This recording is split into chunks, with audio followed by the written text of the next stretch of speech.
It's time for Type 40, your live-streamed Doctor Who show materialising again here on the Spacebook channel, whatever time zone or time stream that you're joining us from. Welcome. Yes, this is Type 40 live in real time, hitting the screen of your choice, whatever size it is, whatever device, wherever you are, whatever's going on. We're here and we're not going anywhere for the next couple of hours because we've got lots to get into. Thanks to you guys, everybody on social media who has answered the call to action to send us your questions for Ask Us Anything Round 4. I know. There's one born every minute. And yeah, this is the thing that we do. This is our regular strand. Looking forward to getting stuck into all of that content and conversation here on YouTube and Facebook for you in front of a live chat full of friends, fans and companions, just like your good selves. And now we're in podcast form too, of course. Thanks for watching. Thanks for listening. I'm Dan Hadley, Birmingham's king of the geeks. And whoever you are, we'll get round to you in a moment. I promise. We're live streaming this, as always, to YouTube, the world's largest streaming platform. Huge it is. And to Facebook, over to the Type 40 Facebook group there and Facebook page. Hello, everybody. Don't forget, if you are on Facebook, though, here's the condition. You've got to hit that little blue link. Facebook will tell StreamYard who you are for us, you see, and then we'll get your name pop up with whatever comments that you chip in on, because these aren't just questions for us. They're questions for us all of us, to kick around and have a few giggles with and see what mischief that we can get into here within our time and space capsule. Here in the TARDIS, here in the console room. And who's joining me first? Yes, she was late in, but she's here, so I haven't had a chat with her yet. Well, not on the show anyway. We spoke on the phone earlier, but time to bring in Starry-Eyed Girl, Sarah Graham. Hello, good evening, everybody. Great to see you. Yeah, you'd think, what is there left to talk about? But we always find something, don't we? It does seem to be the case, doesn't it? Well, it isn't just talk this time, though. We've got to answer the questions, haven't we? We've sent out the call, and they have replied. So yeah, we can't duck for cover, and I'm glad you're game for all of this as well. Yeah, They're mostly clean as well. We've only had to, rather than scrub them, we've had to wipe them this time. So yeah, we're going to get stuck into all of that in a moment. But we've also got, as always, looking splendid in the most magnificent T-shirt I think I've ever seen, all the way from Cyberdog, I believe. Here he is, JT. Indeed. And Sarah, there is always going to be something to talk about with Doctor Who. Exactly. Always, always, always, always. There is never a time when you don't have anything to talk about. I can assure you. We went through 15 years of still talking about it. I can promise you there's always going to be something. Good evening, Spacebookers. Good morning, Spacebookers. Good afternoon, Spacebookers, from wherever you are. Nice to see you all. How are you doing? Fabulous. Well, it's filling up already. We've got a nice selection of questions. You'll be pleased to know, JT, and the comments section there is full of some of our mates, our companions, and our friends, whatever you want to call them. So we'll say hello to them in a couple of minutes after we've welcomed Charlotte Shields. Hello, everybody. And Yay, she's back. I know. I love this. I missed 1 week, and I get like people going, "No, why weren't you there last Thursday?" People thought you were ill. Yes, but I love it anyway, and it does feel a bit odd when I'm not here on a Thursday, so it's good to be back. Well, it's a cozy show, isn't it? You know, I like to think that we're all included in this conversation, genuinely. Yeah, and like we were saying before, when the show's not giving us entertainment, we make our own, and I think that's a very good sort of tagline for tonight. We do indeed, and the ideal junction to bring in the original Lunatic, who's been entertaining us all for quite a long time, for several decades, with his colourful jackets, T-shirts, and all the rest of it. It can only be Simon Horn, can't it? Well, greetings. Yeah, of course, we do. Timing is everything. Get down, Lenny. Do you think he thought I was talking to him? He was completely calm until he knew he was coming on camera. And then he just goes berserk. He'll be back later on. He's a diva. He's our little diva. He is a little diva, that for sure. Well, if he's the little diva, we've got a big diva as well. Yes, he's here. How can he not be? It's the writer, the director, and pop culture pundit, my mate, David Diaz. Yay! Hello, mate. Good to see you. Yeah. The gang's all here. The gang is all here. We did miss you, Ian. I've got to say, did I'm you? surprised. Yeah. No, I didn't. I know Simon didn't. No, pretty sure JT didn't either. I did, of course I did. Who are you again? What? Yeah, I've got to say, Charlotte, don't you think the men are looking especially gorgeous tonight? Well, do you know? I don't know. thought- JT did have a suit on last week, well, so is it? I tough thought I did- competition. Say I think Charlotte maybe and Mary, you're looking particularly good tonight. I was thinking that you are both Yeah. looking very Oh, good. thank you. Team, Got a team, rosy- team is looking Rosy good. glow, haven't they? Both of Yeah. them, yes. Team is looking Yes. good. And I'm Shall sure the we see- Facebookers are looking gorgeous as well. So hello, I'm you sure. lot. Shall we see who's here, what they're Yeah. saying, and what they're doing? See if it's the crowd control. See if that's kicked in yet. We have. Scroll back. Let's have a look and see who's here first. I think I'm going to guess that Crimpling to Bloom was first. That would be my guess. No, Ahoy. no, it's Oh. Lord Oh, it's Thoth. Lord Thoth. Hello. He'd have been my second guess. Good to see Yeah. Lord Thoth. Thanks for being here. Hi. Lord Thoth. Same to the Darren Zone, all the way from the Darren Zone. It's quite echoey down there, but we can hear him. He can hear us. So all is good. We've got Wendology too. Good Hi, evening. buddy. Oh, Hi, Wen. good to see you. Hello there, residents of the First Galactic Empire. Calls pod racing. Wrong. It's a crossover. Don't tell him, he'll Wrong go one, mate, somewhere wrong one. else. He'll go and find Nerdrotic or something. We can't have that, can we, Gary? It's nothing wrong with the contextuality. Got the wrong one. Ahoy, shipmates, there he is. They're all right with the Whovians. Ahoy, Crimpling the balloon echoes that one. Paul Murray says, evening all. He always says that. Were you a policeman in a former life, Paul? Let us know. Important question. A big good evening all around from Richard Brooks to us and them. So he's not missed anybody out there. And Carol Jude's here too with a howdy y'all, howdy y'all. Howdy, y'all. Hi, Carol. Richard says he has a nasty cough, but a negative result. So I may be less expressive tonight. Well, you've just Well, nice. that you're here. Richard, you don't need your voice to type. Exactly. There's Garbage. Hello. Hello, Garbage. Hello, guys. Garbage says hello. Yes, and he's also counting the weeks to 4 weeks by saying bye-bye to somebody. I wonder who that can be. We'll probably get into that a little later as well. Hello. Yes, so thank you to everybody who's here early doors. Lovely to see so much enthusiasm.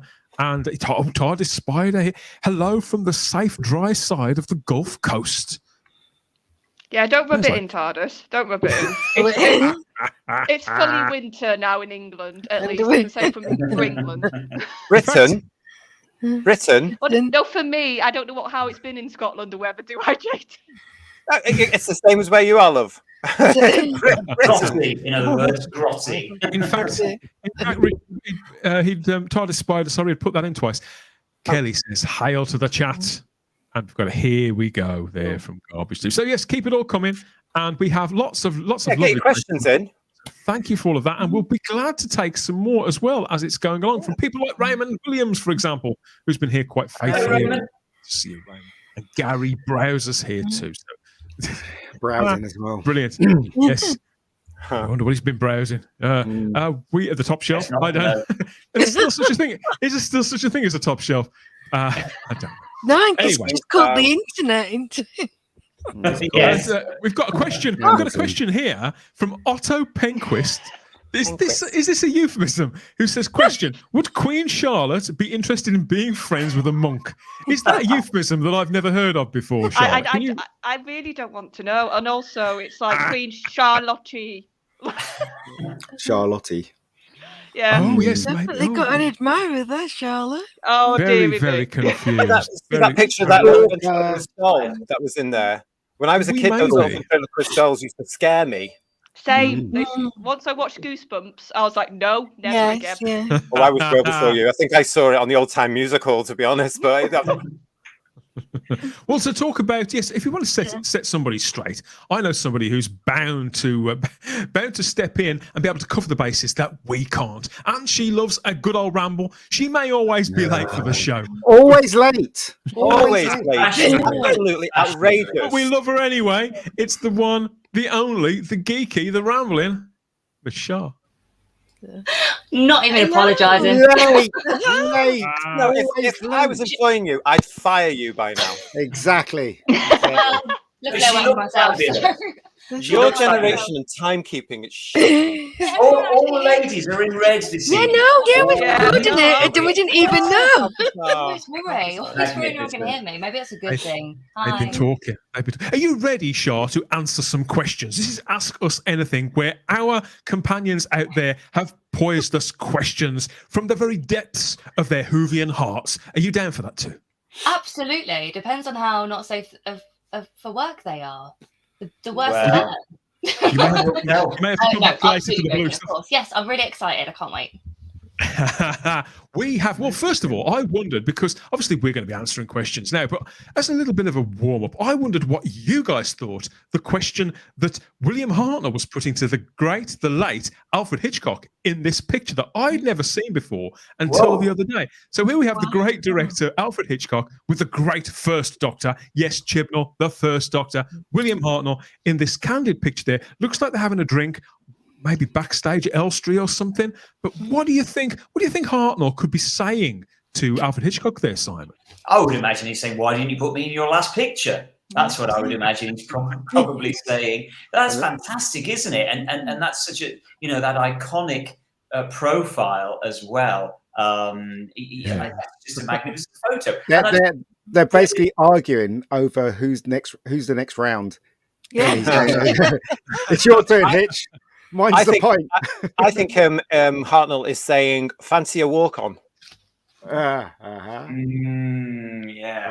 was going to say it looks like more Hartnell saying like, "Oh, you owe me for the last round." Yeah, like probably. one of them. Quite his bottom lips going, yeah. Yeah. It does. I think Would you like to direct Doctor Who? I think he definitely wants a part. He's looking for a part, undoubtedly, on that one. I'm convinced.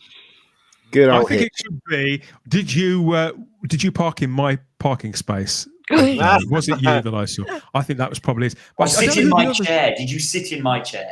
Or it could be, get out my pub. Yes, nobody else has seen that either. It's not just No, me. No, seen it. Brand new. Where did you get that from? Where did we find this, Dan? It was on, I think it was on Instagram. No, it wasn't. It was in a group that I'm in on Facebook, which talks about classic cinema. And they were looking at this. So it was very much a Hitchcock picture rather than a Hartnell picture. But I know that guy. I know that face. And I think I know the guy on the right as well, but I can't quite place him. Anybody know That his name? would be my next question. He looks very familiar, but no, It I does can't. look familiar, doesn't he? Yeah. Of course, it's always lovely to see pictures of the first Doctor there in his pre-Doctor days, isn't it? Without the wig. I can never get enough of seeing pictures of William Hartnell because he was not just the original, but he's a legendary figure, really. I mean, he was considered one of the best actors of his generation. I think some generations kind of forget that William Hartnell was a big star in his own right before he He was the first Doctor. He was indeed. He was indeed. And you know who else was? Who else was a big fan? It seems of William Hartnell. You're going to like this. And so I thought it was only fitting to pay tribute. So it's the great Coolio, who passed away this morning. So here he is cosplaying as Hartnell there. Yeah. And Coolio passed away, aged just 59. Gangster's yesterday. Paradise. Yes, no age at all, is it? Yeah. Did he not have a heart? He had a heart attack, did he not? Allegedly, yeah. So saying on the news, yeah. Wow. Shows you, doesn't it? So. I mean, But he's so honestly, young. Shows you. I thought we had to have a quick doff of the cap there or doff of the fedora to the late great Coolio, who clearly loved his Hartnell almost as much as we did. But it's incredible the things that you see on social media, and the latest I think from a Doctor Who legend has to be this. It's a nice teaser for Merchandise Paradise later on. So this lovely picture of Tom Baker that was released yesterday to go with the merchandise we're going to get later on. Look at him. No. Doesn't he look lovely? I mean, obviously, 88. It's 88. We celebrated his birthday here on the show earlier on in the year, didn't we? That was a very a robust party we put on for him, way past his own bedtime. But we had the party in his place anyway. But there he is signing these new vinyls, well, prints or whatever they're going to go in with them. We'll be looking at that later on. But I was thinking, obviously he's lost some weight. We know he's getting up there in years, but he's still got that unmistakable twinkle, hasn't he? And whenever I see any picture of Tom Baker, JT, it just makes me smile. Absolutely. I mean, for a certain generation as well, it brings back all the memories and the warmth, doesn't it? We have that sort of hazy memories of, long gone days. But it's lovely to see Tom at any time, I think. Any excuse to see Tom, because, of course, he's not doing as many public appearances now. And why should he at the age he's at? But no, it's lovely to see him at all times. Yeah. I have to say, I'm loving his table and chairs. That is a cool. You would, wouldn't you, Simon? You would, mate. Yeah. I have it on good authority that Mr. Baker there, his house is currently up for sale. His house. That's why I'm assuming that looks very much like a Tom Baker house to me. Yes, and it's up for sale. So if you're interested, is it? Get onto the estate agents, and yes, you can buy Tom's house because he's on the move again. Do we know where he's I'm moving? reliably informed. Yeah, wonder where he's going this time. Moving to? No idea. No, I don't think I'd back stay on it. back into the TARDIS. Anyway. He's moving back into the TARDIS. That's where he's moving. We could never be that lucky, could we? No. I know he lived in France for quite a time, didn't he? I think he's back in Britain now. But yeah, wonderful stuff. Over in the chat, we've got a couple of people hailing Hartnell there. Absolutely. First Doctor, not that council estate woman. Oh, here we go again. And we have lots of love here for Coolio as well. Lots of rest in peace there for Coolio, and sympathies obviously to Coolio's family and his fans and all the rest of it. Giving a nod to the man who, I think Gangster's Paradise is one of the best records of the 90s myself, but that's another stream, that's another topic. Do the Coolio stream one day. But you can find all our other conversations, including our latest podcast, at our dedicated home feed, type40.podbean.com. Early to advertise in it, Dan? Blimey. So we have, yes, you can get the podcast editions of all of these shows to hear over and over again. If you like, that's the entire history of Type 40 is here on type40.podbean.com. So you don't only get the episodes of Type 40 live in audio form, you get the Type 40 podcast too, including our latest edition that we dropped a couple of days ago. JT and I we connected our call, didn't we, with Alex from the Who Shop for an extraordinary podcast, a lively conversation, JT, and we had a blast with Alex, didn't we? Oh, it was all right, yeah. That was a great show. I loved it. I watched it earlier. Download it. Yeah. And yeah, it does seem to have done really, really well. So yeah, the video is up obviously here on the Spacebook channel, or you can get hold of the audio edition at type40.podbean.com. And Alex, she's been running that shop for nearly 38 years. And obviously, the reason why she does all that is the same reason that we do all this. It's all for the love of Doctor Who. The love of Who. And we'll keep on doing it for as long as we... Is it Simon? It looks like Simon. It's Simon. I would believe that. It's Those Mr. sunglasses, Simon. definitely. And that's Charlotte with the wig.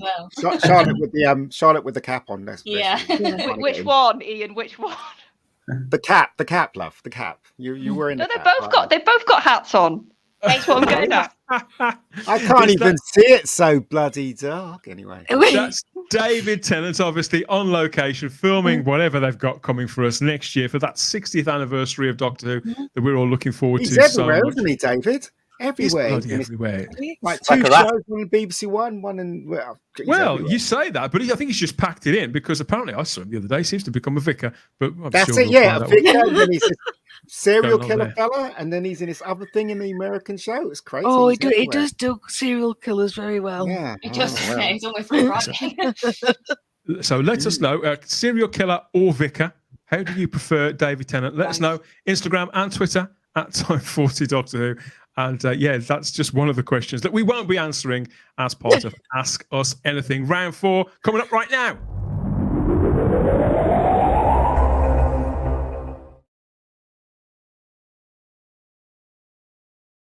Do this to ourselves. Every few months we get together and we open, don't we? We open the box that says questions, the casket, I should say. Questions from all of you guys out there on social media that have been good enough to send them in to us.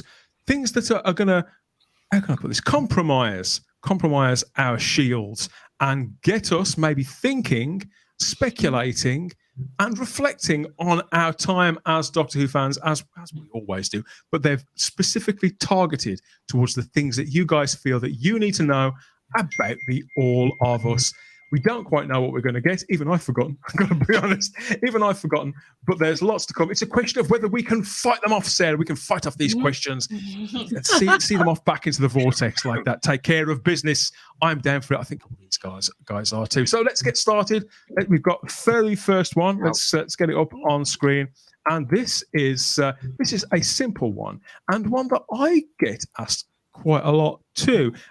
Another one that I always have a different answer to as well. So here it is. It is, what do you think is the most underrated Doctor Who story? That's Miss Sarah Graham. That is a good one. Me? Oh. Yeah.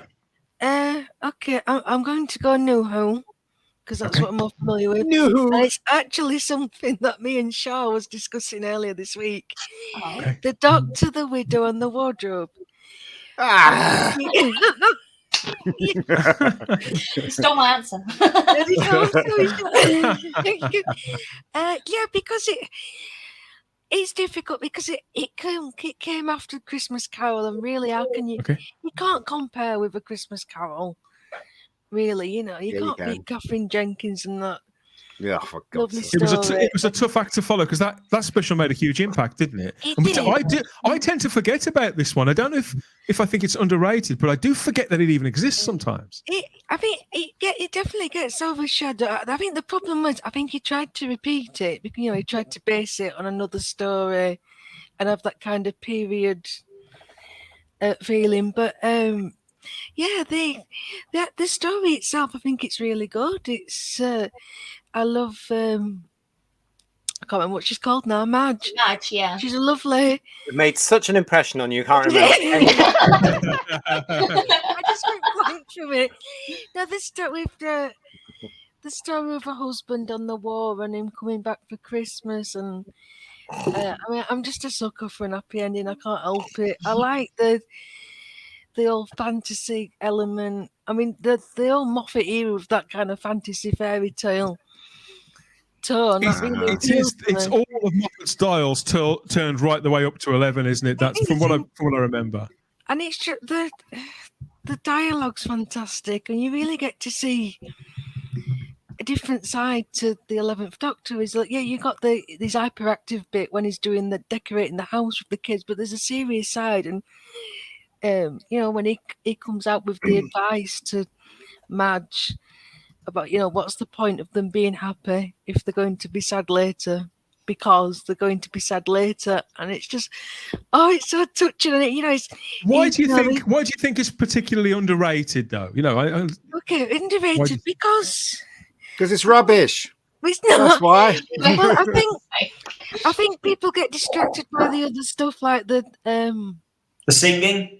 The singing. No, there's no singing in this one. That was the last one. That was the last one. That just proves the point. You do. I forget what happened in this one. I got to be honest. I remember what you mean. I remember that. Remember they said, "Oh, only a woman can make this thing work." I'm like, "Oh, for God's sake, come on! What a load of bollocks!" Sorry. It was before the walk.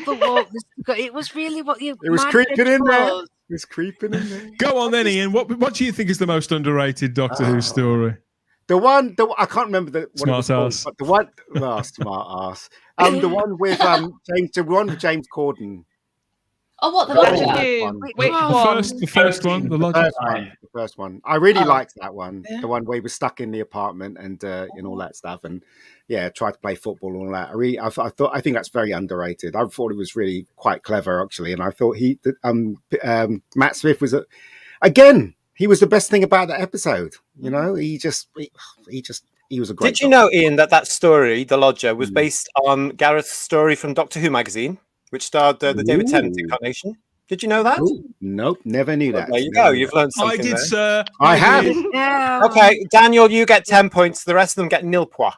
Oh. Thank you, sir. And we've got some great comments here. I approve of this one. Nightmare of Eden says crimpling doubloon. I was going to say, does that mean I have to change my mind? Yeah. A simple justice for time last year from Problem Beanie. Lee, only you, mate. Only you. I like Gunfighters.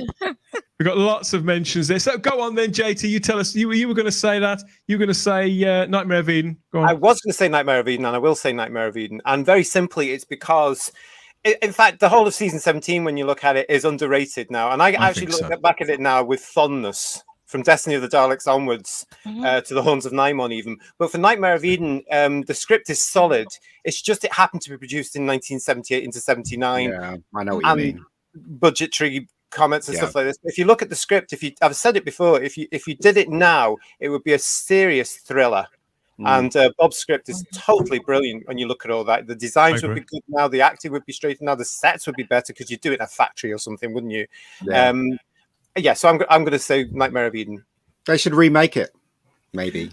I don't know if I'd like to see it remade because it's Tom's, and I don't think anybody else could do it properly. Maybe go back and do some visual effects on it. It's funny, isn't it? But the idea of remaking any episode of Doctor Who, I know. Immediate, even the ones that I don't particularly like, Simon, it gets me really defensive. Funny enough, I've just been watching Nightmare of Eden on the season 17 Blu-ray box set, and so I've been watching it with the CGI effects. And again, I have to. I just don't understand why you would redo the CGI effects, redo the effects with CGI when you're basically just doing them exactly as they were on screen, just with CGI. I don't. Absolutely. Yeah. They have both versions in there, Simon. Do they have both versions? Yeah, they do. So to be honest, I'm not knocking putting CGI on them. I always enjoy watching them with CGI, but I'm still left a bit like, it is what it is. It doesn't actually exactly. Have you got a story that you think is desperately underrated, Simon? Either a classic or a new story?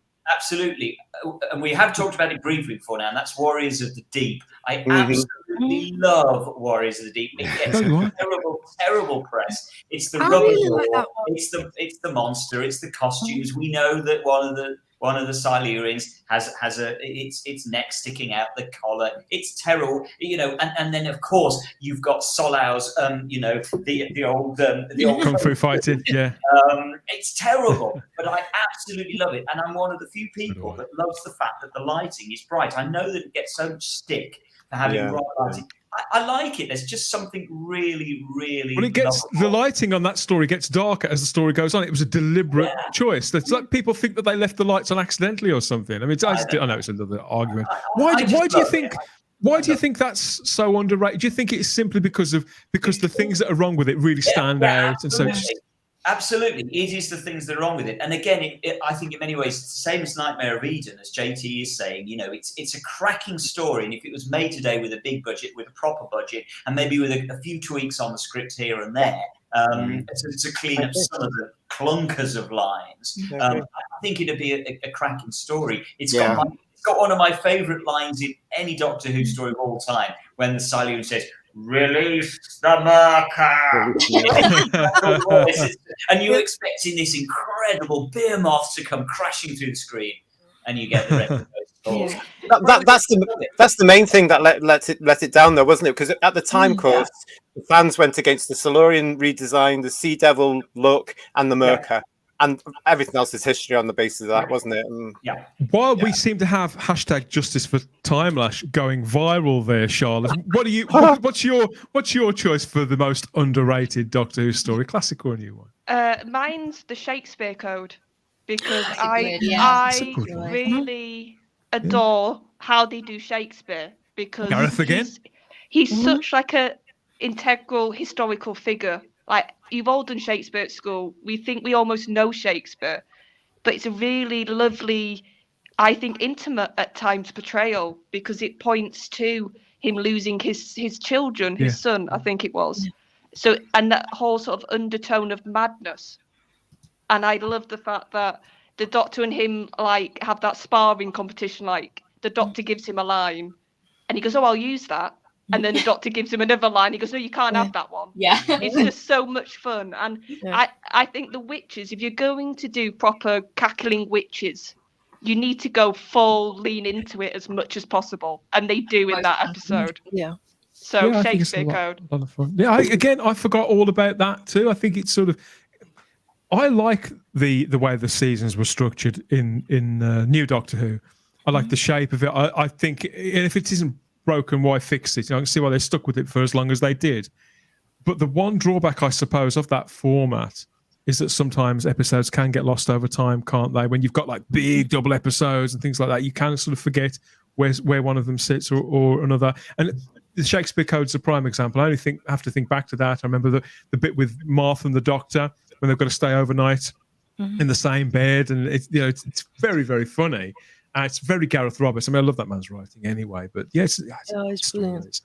How about you, Shah? What's your vote for the most underrated of Doctor Who stories? I'm going to go against the grain. It'd be far too easy for me to do modern. So I'm going to get so much flack for this. I can feel it already. The Time Monster. Okay. Wow. Good choice. That's very left field. I'm a lover of chaos. And I just love that everyone's in there. Unit's in there. We've got Joe. We've got the master. We've got the master. Bessie. They're just going around, going crazy in there. Everyone's trying to detect each other. Everyone's trying to find each other, and it's just not working out for anyone. And I just love that there is just so much. Like I say, chaos. Underrated. There's a lot of that. I agree. Yeah, people hate that story, and really, just like you say, though, Shah. I know so much, which I totally agree with. I love it. Yeah. But it's just like you say, Shah. It's a very ambitious story. It's like a movie just done on a TV budget and split into 6 parts. I've always been a little lukewarm to it, but I the more I hear people talk about it, the more sold I am on it. I think it's the same principle, though, Ian. I think the reason why people sort of put the boot in with a lot of the stories that we've talked about, come to think of it, is that there are 1 or 2 things that really stand out as being a bit what they would now call cringeworthy, and people can't seem to get past that. I think it's such a shame when you're looking at something that's got 180 minutes worth of runtime. You focus on something that was on screen for like 40 seconds, and that seems to sort of capsize everything else. Doesn't seem fair, does it, Shah? No, I think you can just forgive it a bit more. I think that's for me. I can anyway, and even growing up with better effects. Yeah, it's a show of its time. The beauty of it. That's what I kind of like. It adds to the charm, doesn't it? You just like seeing Benson with his clothes off, don't you? That's what. The whole thing about the effects is that in the day they were state of the art. They were brand new. I mean, I guarantee all the stuff that's come from Reboot Who, it's dated now. You can look at it and it's dating weekly. Well, they do so much. The effects were dated, right? But Jerry Anderson was doing better effects at the same time. So yeah, but he wasn't working. I know, but he had a bigger budget. He had a bigger budget than Doctor Who. He had huge budgets, apart from Terrorhawks. But you know, it was a real case of case of that as well. I mean, here the BBC were doing 26 episodes a year, churn, with a very limited budget of 20p. And they were. I mean, we said it before on the show. Doctor Who was always the testing for new technology. Always. You know, if we hadn't had Doctor Who, then yellow screen, which then turned into blue screen, which is now turned into green screen, which is now turned into visual backing, wouldn't have happened because you couldn't have done that. I did not know that episode was underrated. Oh yeah, everybody hates it. It's a shame, really. I don't get why. It's the Master does everything that I love about a Master. Exactly. People and sorry, go on. And interestingly, Shah, both you and I have picked a story with Ingrid Pitt in it. The only thing missing in that story is the Master and his black chair to swallow up people. That was going I love that chair. Just to say thank you to Gary Akers, who submitted that question to Type 49. What do you think is the most underrated Doctor Who story? And can I just quickly say as well to Tony L in the chat, who's put, JT, I thought Terrorhawks looked ace. I do as well. I love Terrorhawks. Got the whole complete season on DVD. It was done for a significantly smaller budget than any of the other stuff. It was. Great show. Before we move on, I just want to say I think I know what Gary Akers' most underrated episode is. So tell me if I'm right, Gary, in the chat. Invasion of the Dinosaurs. Oh, I love that's not underrated. What are you talking about? No, it is. It's good. Hated again. It's hated. It's good for the effects, but it's great. Before we move on to the next one, I'll just tell you that my most underrated Doctor Who story is unsurprisingly a Peter Davison story, and it's called Frontius. and I think it's Oh, absolutely wonderful. What a great Again, costume. again, you may look at this picture and think, what is he talking about? No, not at all. Frontios by Christopher H. Bidmead from 1984. Yeah. Again, it's a story that kind of gets lost amidst everything else because you've got the Sea Devils. What kind of at one corner you've got the Awakening, which gets quite a lot of attention for a short story. But then directly after, you've got Daleks and all sorts of things That's the happening. brilliant thing about Frontios. Do you remember that? Because I love Frontios. It's a great story. Again, it's a solid, brilliantly told, brilliantly played, brilliantly directed. It's gorgeous. And then at that very end, you get that cliffhanger into the Dalek episode. And that was so unusual back in those days. And I was just like, oh, fabulous. Again, it's like relentless. I mean, the story itself is so it's really well written. I feel that by that time the core cast are gelling really well together because Mark Strickson's been able to sort of shed Turlough of all the baggage and things. I think it's quite scary in a lot of places. I think Davison is just as good in this as he is in Caves of Androzani. They all know they're leaving. He had it together. He had his act together far earlier on than people ever give him credit for. So that would be my choice. Thanks again for the question, Gary. It was a belter. I hope it was worth the wait to have it answered. So good night, everybody. That's it. Bang up to date with the next one. This comes from Tony, and he says. He says, what advice would you give to Ncuti Gatwa about being in Doctor Who and the sometimes pressures and responsibilities of playing the role of the Doctor? So this isn't so much how would you play it. It's more being culturally Doctor Who, being that guy in the middle of that show, the cultural icon. Earlier on, we spoke a little bit about on previous shows about people who've been some people have been better ambassadors for the show than others. I think some really, really stand out, mostly for the most fantastic reasons. One in particular, who's been speaking to the press this week to promote her final episode, who cannot seem to stop effing and blinding, which I believe makes somebody a bad ambassador for the show and somebody who isn't aware of the responsibilities of playing the Doctor. But well, I'll ask you first, Shah. What advice would you give Ncuti about being in Doctor Who, about taking this role?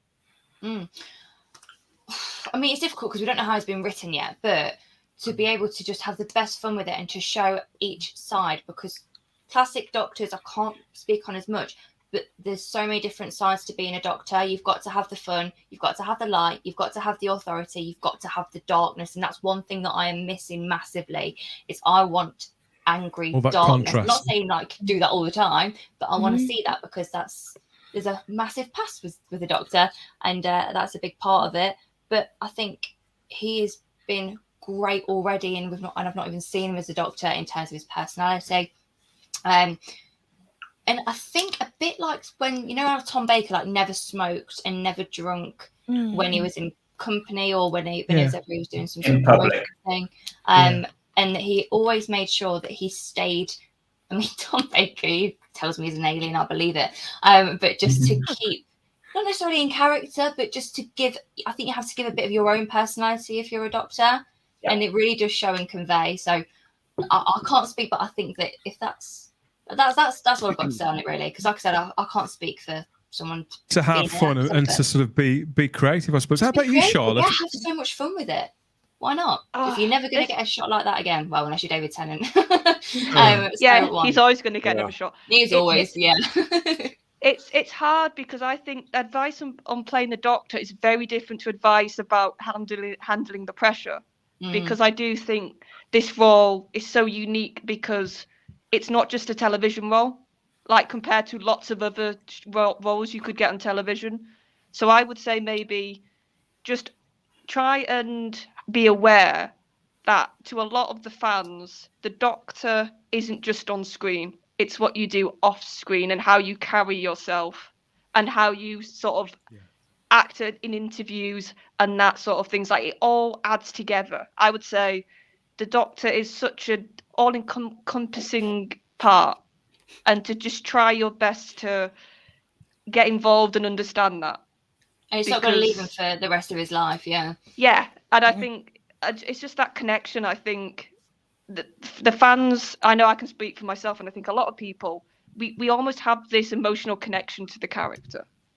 So just to maybe understand that a little bit when it comes to interviews and carrying yourself, because it's just, like I said, it's such a unique role and it's so many different things all at once. But for me, that's what I think. It's going to be intense for him, isn't it, Charlotte? It's going to hit him like a ton of bricks. Well, the thing is, if he does it, I think if he approaches it with the right mindset and does the work, then I think it could hit him like a ton of bricks. If he doesn't, then it probably won't, and he'll just stagger around for 3 years, looking like a totally lost, like a moron, like somebody whose name I won't mention.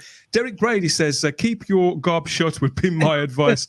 Now, that's a rather glib thing, obviously. I think Derek's been not 100% serious with that. But I think that if I was to give him a piece of advice, it would be sort of related to that. And it would probably be, and I know he loves using Instagram and people love that it's there, but I'd probably say, Ncuti, come off social media, mate, just for the time that you're on Doctor Who, because he is quite candid on here.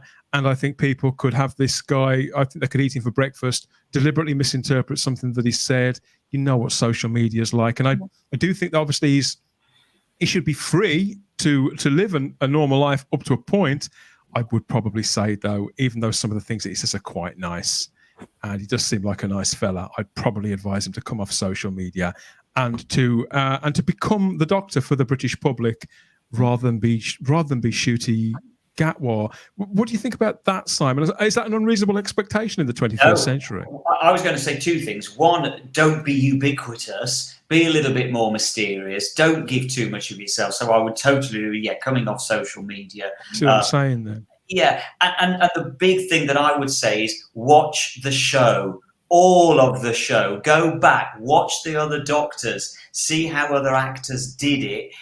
Like they used to do in the olden days, they would go back and they'd watch old tapes. Not every single story, just one or two per Doctor. Just go back, have a look at them, see what the other actors did with the part, and take a little bit of that on board. Because as much as every time a new actor comes in, of course, they want to bring their own stamp to the role and they want to play it their way. I think there is a danger of forgetting this is the same person right the way through, from William Hartnell, right the way, whether we like it or not, right the way through certain Doctors that we might not like, up to Ncuti Gatwa. They are all the one character. And I think there can sometimes be this danger of just forgetting that and playing it your own way, doing your own thing.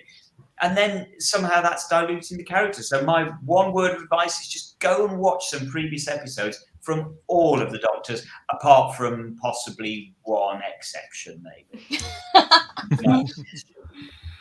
How about you, Ian? I know you're not convinced by Ncuti Gatwa, to put it mildly, but if you've got any advice, simply, you're somebody who's directed actors, you've cast people. What advice would you give to Ncuti taking this role up? Just be kind to the fans. That's all I'll say to him. Just be kind to the fans, no matter what they say. No matter how much they slag you off, just be kind, because they're not really having to go at him per se, but they're having to go at what he's doing, who he's trying to portray on screen. So just be kind. That's all the advice I can give it, and play the Doctor the best you can. And same thing what Simon said. Watch all the other Doctors, because he's literally playing the same character, and he needs to be the same character, at the core. And just that, really, that's all I would tell him. If I was in charge, that is. So there you go. Robert Payne here says, Ian, it's not a kid's show. Take the backstory of the role seriously. Disagree with that. A custodian it is a kid's show. It's a kid's show. It's a family show. It's a British institution. It's for any age, but especially the children, because it's the children like us that have to grow up with it and continue it on into the future. So it is a kid's show as well. It has to be available and accessible for anyone. Yeah, right. What Robert is saying is it's not just a kid's show. Yeah. Saying that to clarify, I imagine. Yeah. But you're right, But it has to be, but the same thing, it has to be accessible for a 4-year-old, 5-year-old, like it did with us. I mean, I was captured by Doctor Who from the age of 2. Yeah, but the stuff they used to have in it, JT, they used to scare the crap out of me. They'd never do that today. Absolutely. You know what I mean? Yeah, well, yeah, that's what we got to bring back as well, isn't it? Yeah. So leading on from that, JT, what would your advice be then for this guy, for Ncuti Gatwa, about to well, I think he started rehearsing or script reading this very week. So what advice would you give him about taking the role, about what it could do for him if he handles it right? Well, far be it from me to give him any advice, really, because I'm sure he knows what he's doing. What the only thing I'd ever say to anybody taking the role of the Doctor is make it your own and sod everyone. Just seize it. Yeah, you've got to do that. I mean, you got that sweet from JT there. The more you get into it, I mean, he is now 15th, 16th actor to play it. I've lost count. When you think of all these people that have on their CV, I have played the Doctor in Doctor Who. It's now ridiculous these days. I preferred it when it was just 7 of the buggers, but now it's God knows how many. Do you know what I mean? And he's coming into it now as the official 13th, but actually he's not, because others can claim the same thing. And that's harrowing to think, all these people have played it before. You cannot do that. You've got to look at what's on the script. You've got to build your character. I'm sure he's doing that, because he's an actor that seems to be very, very capable of building a character. You've got to make it yours, and sod everybody what's they're saying. Sod everybody that's come before you. Make it yours. Make it iconic, and let the buggers that come after you worry about it. Fair point. Behave like this, like he is kind of playing the first Doctor that the show never existed before, up to a point. I think that's a viable way of looking at the character, certainly, and to lead this show looking forward, as well as keeping the flame of the past burning. You can look forward and be sighted on growing your own audience too, just because some people have loused it up recently. Yeah. It's going to be very tied, though, by what's written on the page, and it is an actor's job to interpret what's on the page. Yeah. And the character, part of that character would have been given to him to say, Russell would have said, this is how I see the Doctor. And then, of course, Ncuti or whoever brings in their element. But yeah, I mean, good luck. What do you think, Sarah? What advice would you give to Ncuti, or can you give him? Well, I can't really give advice on playing the Doctor. I would like to think that previous Doctors have already been in touch with him, or he's been in touch with them, because it does become like a little club, doesn't it? Not anymore, for the reason I pointed out before. There's millions of them. Yeah, just this thing of his life. I know he's popular at the minute with sex education, but his life is going to change so much, and adults can distinguish that he's not Eric, but when you've got little kids, they're going to come up and they're going to see the Doctor. So like you've all been saying, he's got to behave, no effing and blinding, and try and be on your best behavior. But I think just look at those gnashers. Jeez. Put your own spin. I think he definitely needs to do his research if he's going to take it seriously. And I hope he's not too overwhelmed by RTD. We know he's good, and they obviously get on very well, and he respects him and admires him. But I hope he's got enough for his own sense that he will challenge things, in the script. Because I'm pretty sure, when Jodie read the script, like for example, the socially awkward line, dodgy lines like that, she never thought to question it. Like, what? She did question it. She didn't. She questioned it. This is what I'd say, Sarah. That's why I would say he has to make the part his own, because that's what happened with Tom famously. Tom got so into the cat, he was the star, and he would pull punches about absolutely everything, from the producer to the director to the whippet crap, all this sort of stuff. Yeah. If Ncuti can make himself very, very embedded in the role, he can. In today's age, he can have a say to say, I don't really like this bit, and I'm sure he'll do it in a place. I hope he'll challenge it and say, why am I saying that? Why am I thinking that? I don't think he might necessarily will to the extent that we're hoping in the first couple of years, because he's still learning. But if he can find that confidence in his portrayal, and if he's successful, just like I would believe Tennant can do it now, I think that's the secret he's got to really find.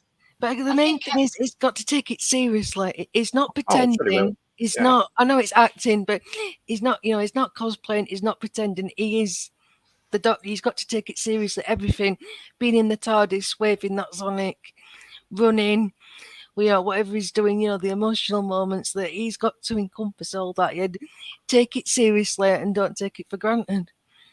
we've got one comment here. I think tops that off nicely. TARDIS Spider says, "Just don't stop smiling." It's very, very. He's got this very natural energy about him. I think if he brings that personality Don't do a through scrunch and those face. teeth, he I was gives me. waiting for a comment. I was He waiting for gives one of me us to say that. very, very much the Matt Smith vibes. I know he's not quite as young as Matt Smith was, but again, he's a hungry young actor with a lot of personality, huge amounts of potential, and we're at the very threshold of a brand new era. I'm very excited about. That's a good point, actually, TARDIS Spider. Don't stop smiling. The day Ncuti stops smiling, we know he's going. Yeah, that's true. We're going to look at, oh God, from one sort of contentious subject to another, missing episodes, everybody. Missing episodes. So this is completely different. And this question comes from our friend Paul Murray. He says, do any of the panel believe that Philip Morris has any more missing episodes? And will we get anything back for the 60th? Now, I'm not sure it's fair, Paul, to single out Phil Morris, because he's just one of many people who has successfully located missing episodes, has been tracking them down, and is understandably very reluctant to speak about things that he's either doing or not doing, things that he may be aware of existing or not existing. And I would never want to put Phil on the spot. I mean, in my view, that man has been incredible at the things that he's done for Doctor Who, and it hasn't got him a great deal of gratitude back in return. So quite understandably. And let's actually say hello to Philip, because he does watch the show occasionally. So hello, Philip. And he is following us. He is part of the Type 40 Facebook group as well. So if you're not part of the Type 40 Facebook group, come over and join us. Yeah, this is why I'd never dream of putting Phil or anybody else in his position on the spot. If he does, and he may have, I don't know. And if he hasn't disclosed that fact, my feeling is there'll be a reason why he hasn't. And he's in this line of work. I'm not. They're his reasons. I respect Phil. I respect his reasons. And I think, like I say, it's possible. But then again, he might not. And could there be something that has been returned and they may announce it for the anniversary, for the Diamond anniversary? Of course that's possible too. I would do that if I was the BBC. What do you think, Sarah? Oh, well, never say never. I think it'd be wonderful. I definitely think there's missing episodes that are going to be found. Whether they'll be back in time for the 60th, I don't know. But it would just be the cherry on the top, wouldn't it? But I reckon we're going to find some when Tom Baker moves house. I think they're all in his attic. Oh dear. I mean, have you got any thoughts about this, JT? Because obviously, we'd all love to have them all back, wouldn't we? And we get, even now, even the faint glimmer of something being recovered, it does get us very, very excited. Does it instantly excited? But you can't keep hanging on to these things. If something what do you think?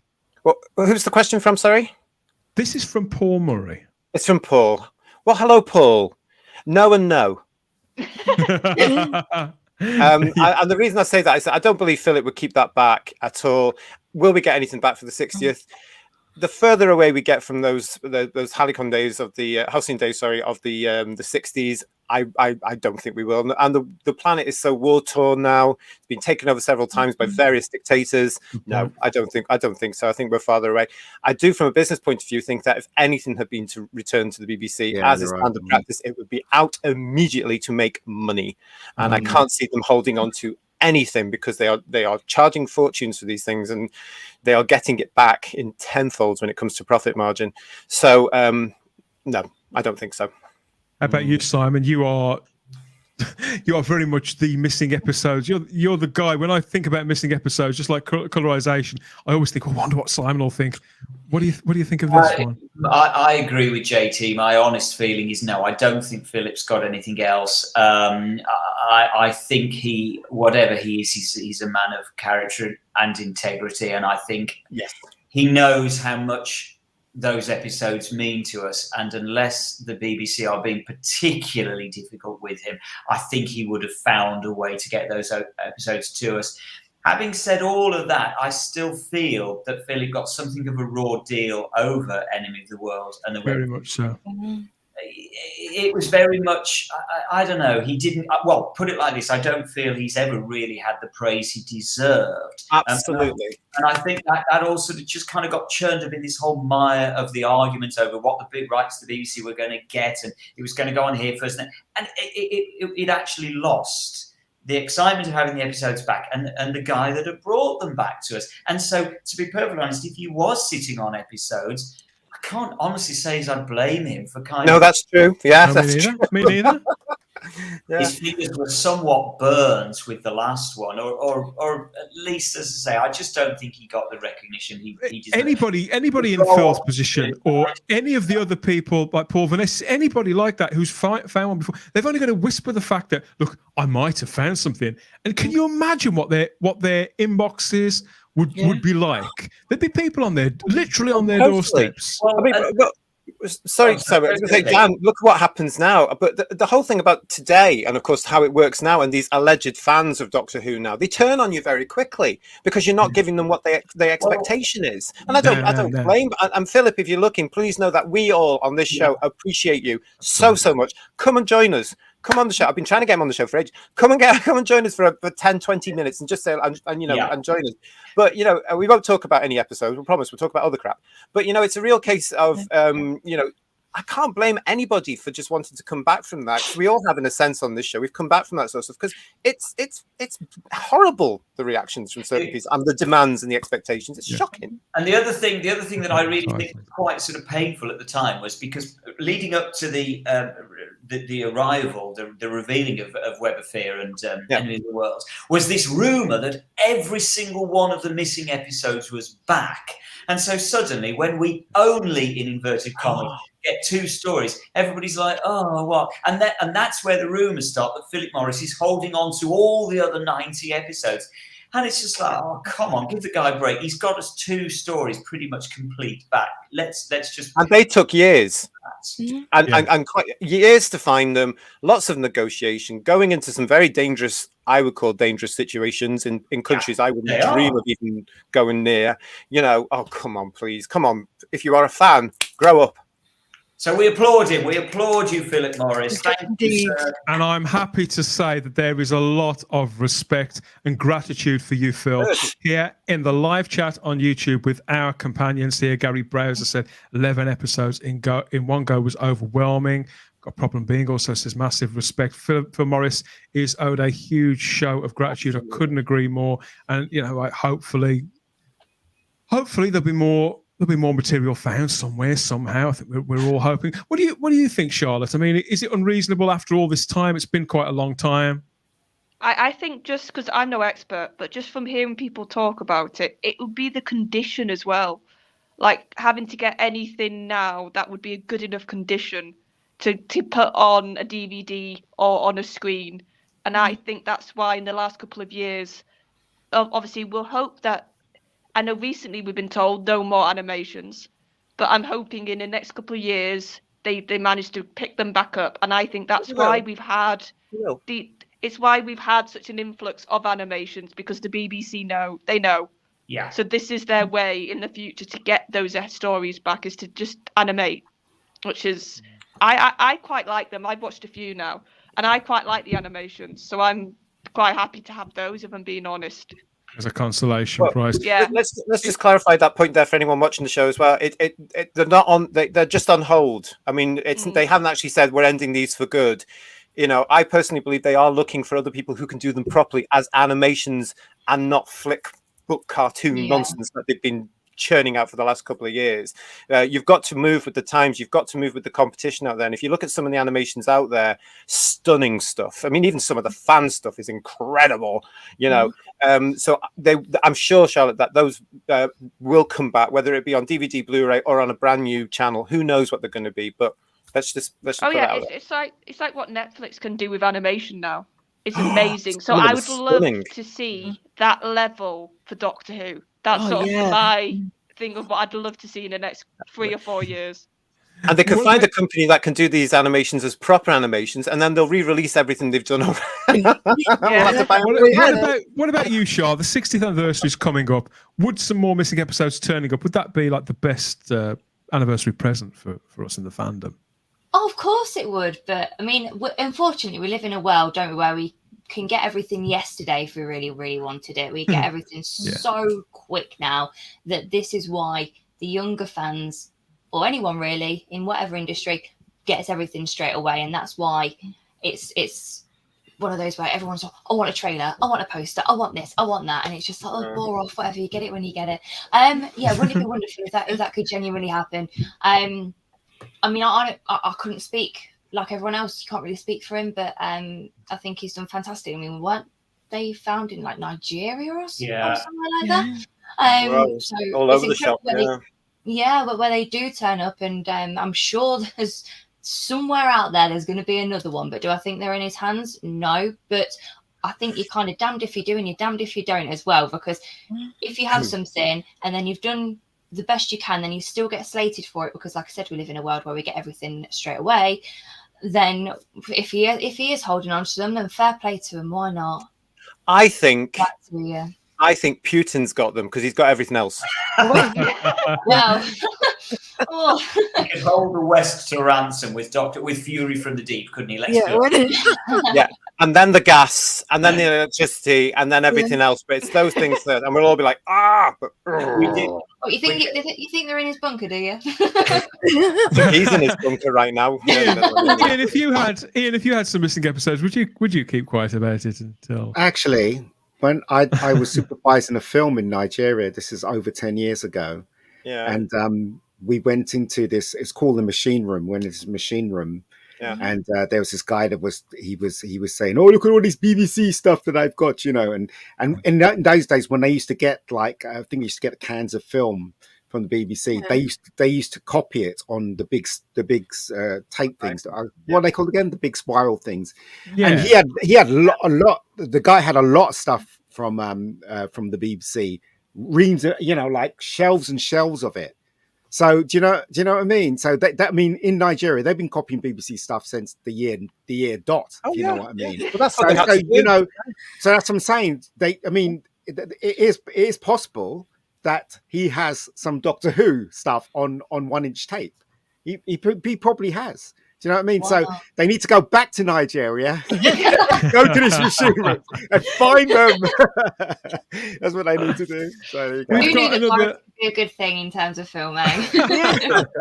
Could be it's saving grace. It's not just Doctor Who, is it? We've got a lot of British classic television. You know what he said to me, I got everything. He goes, I got everything from the BBC, and he goes, I've got even the black and white minstrel show. He was so proud he had the black and white. He was thrilled that he got that show. Wow. On 1-inch tape. He had it on 1-inch tape. That was great. BBC have been trying to persuade the British public that they never made that show in the first place. Exactly. This guy out in Nigeria, he's proud he's got the box set on.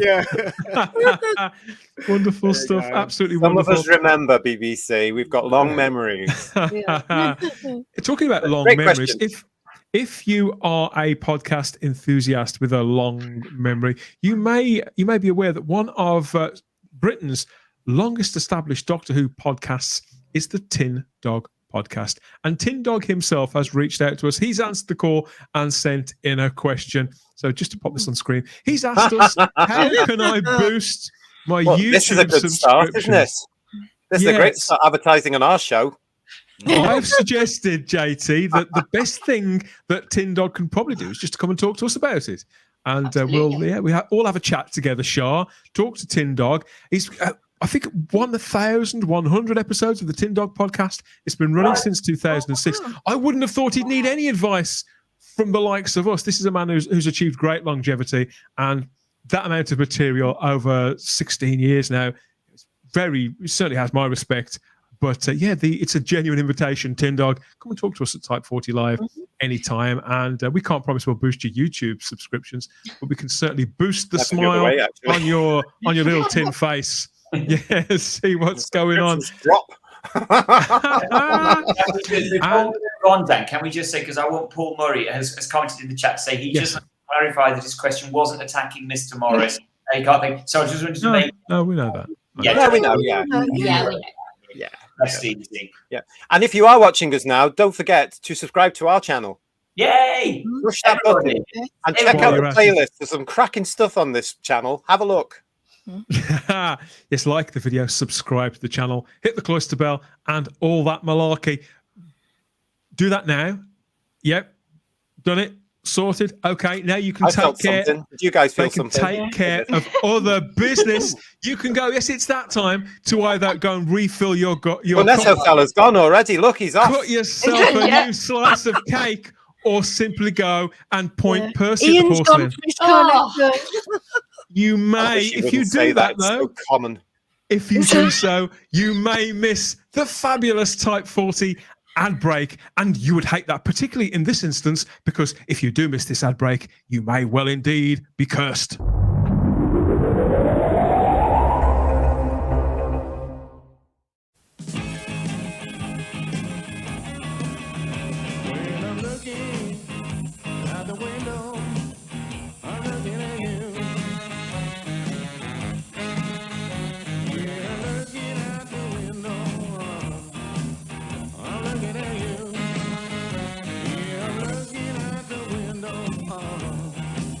A Pizza Hut pan pizza.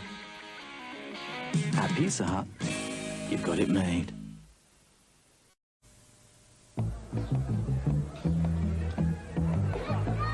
That's a nice rig, sir. That's not a rug buff. It is a Bedouin birthing blanket. Tradition has it, a powerful aid to fertility. Great! I'll get me mum one. A Barclay card? Put it away, buff. The Tuareg are an ancient people. They respect only hard cash and hard bargaining. انت مجنون. شمالي دك دك. جاي من فين انت مش فاهمك. انت مجنون. Thank you. Boo. You sound fluent, sir. We are both fluent, buff. Sadly, in different languages. How much is the rug? So, where did your Barclay card get you? Well, it got me reg insured for the next 3 months. Insurance, buff? I think I can handle a rug. Smell those Tuareg campfires. Unmistakable.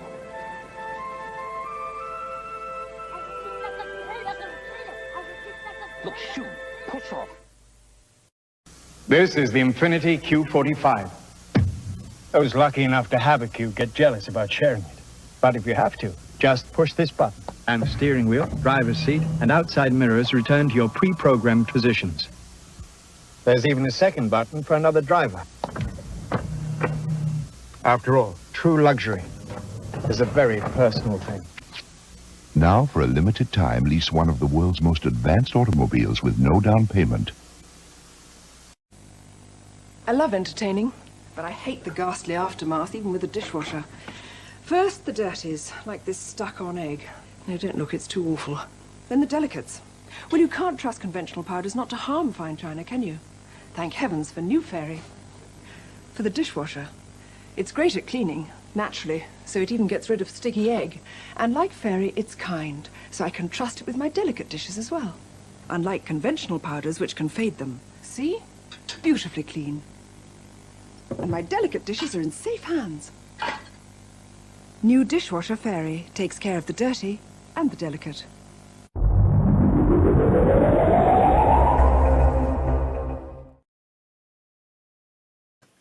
Welcome back to Type 40 Live here on the Spacebook channel with more Doctor Who content, conversation, questions, and shenanigans here with us and our mates there, whether they're related to rack sewing or not. We're here and we're stalking the corridors of YouTube as always for a Thursday, and this is our last show for a couple of Thursdays. Now I've just said that we're going on a half-term break for a little while just to recharge the batteries, have a bit of a party, and do whatever else.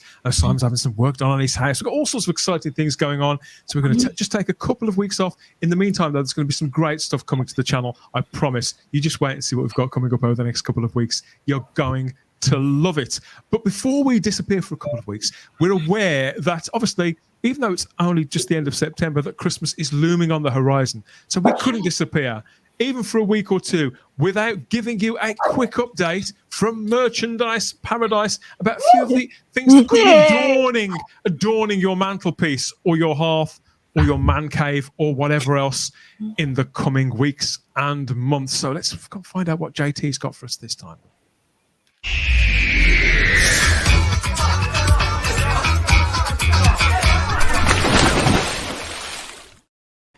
Yes, indeed. It is Oh, there we again. Yeah, we're here. Hello, it's Merchandise Paradise for today, Thursday, the 29th of September 2022. And as ever, all prices and information is correct as we broadcast to you. And we are starting today's Merchandise Paradise at the end of the Chris Chibnall and Jodie Whittaker era. You've got these are on the way on the 31st of December. You can keep them. What we've got coming up here is The Power of the Doctor, of course, is the episode that celebrates the importance of Doctor Who to the BBC in its 100th anniversary celebrations.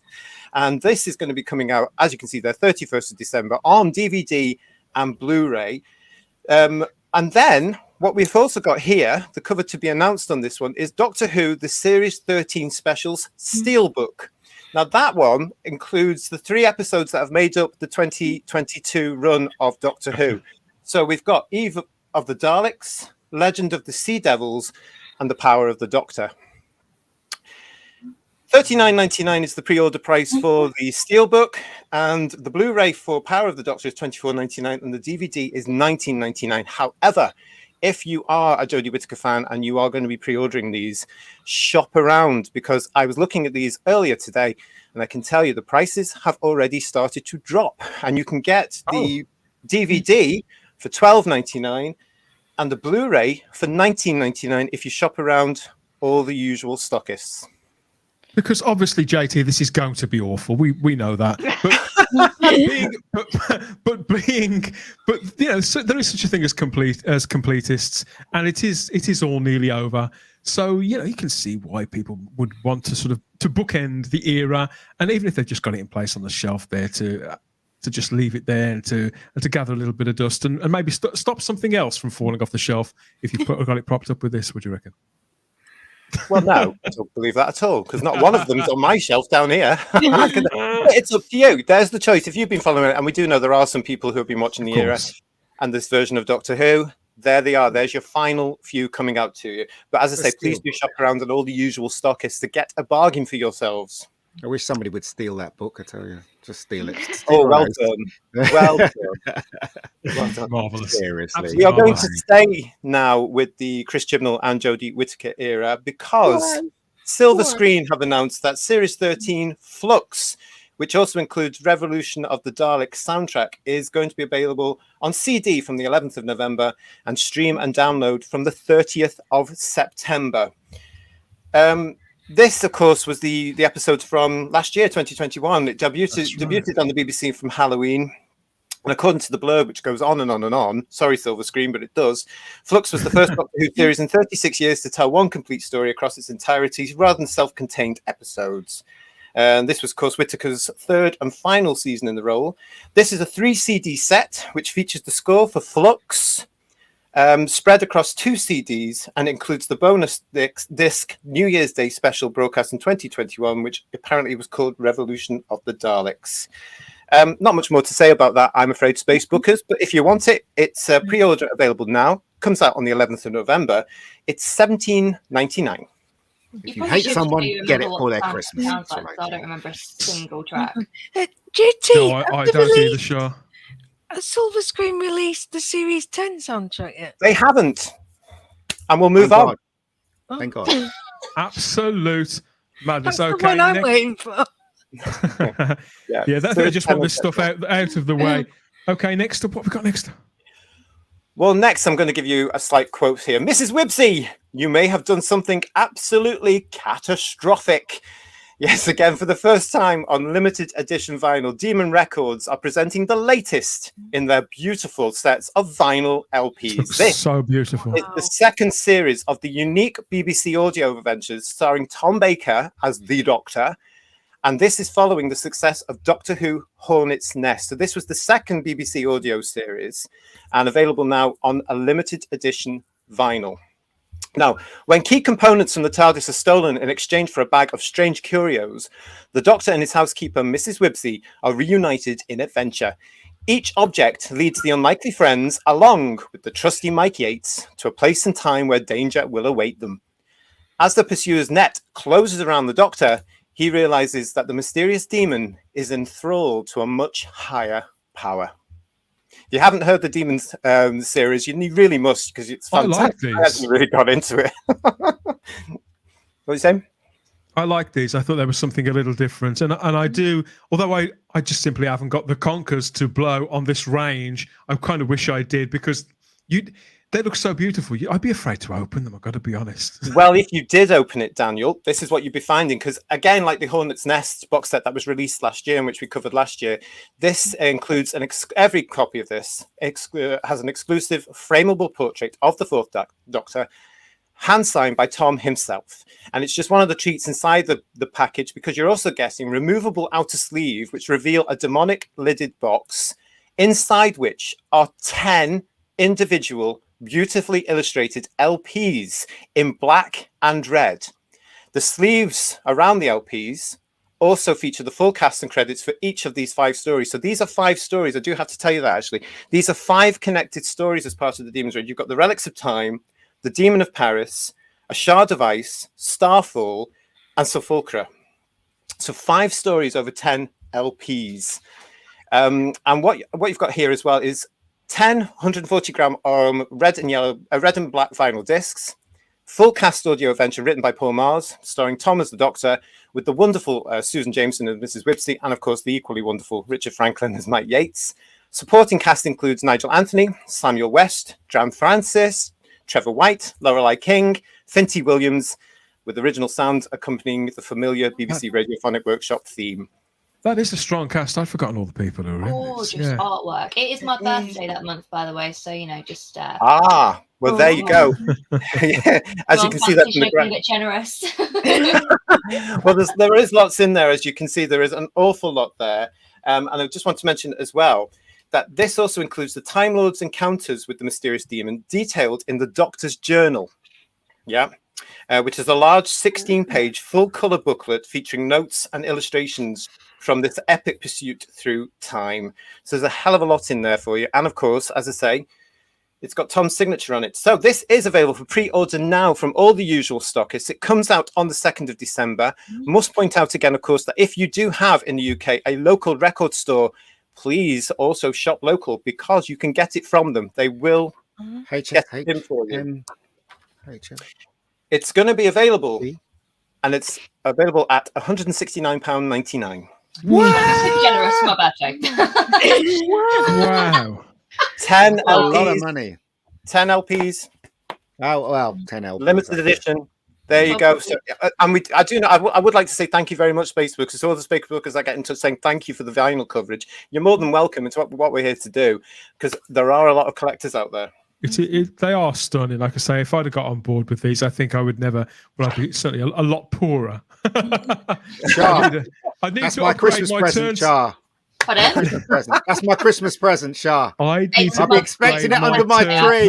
Make that very known. I'm so used to people saying this is your birthday and your Christmas present because it's in December. So yes. Seriously though, the only turntable that I've got, I think it was worth a fraction of what that album set is. So I'd feel like a fraud. Yeah, I've got one turntable. Still works. What's next, JT? Well, what's next is, of course, here on Type 40 Live, we love looking at fan art. At the end of every show, we look at fan art.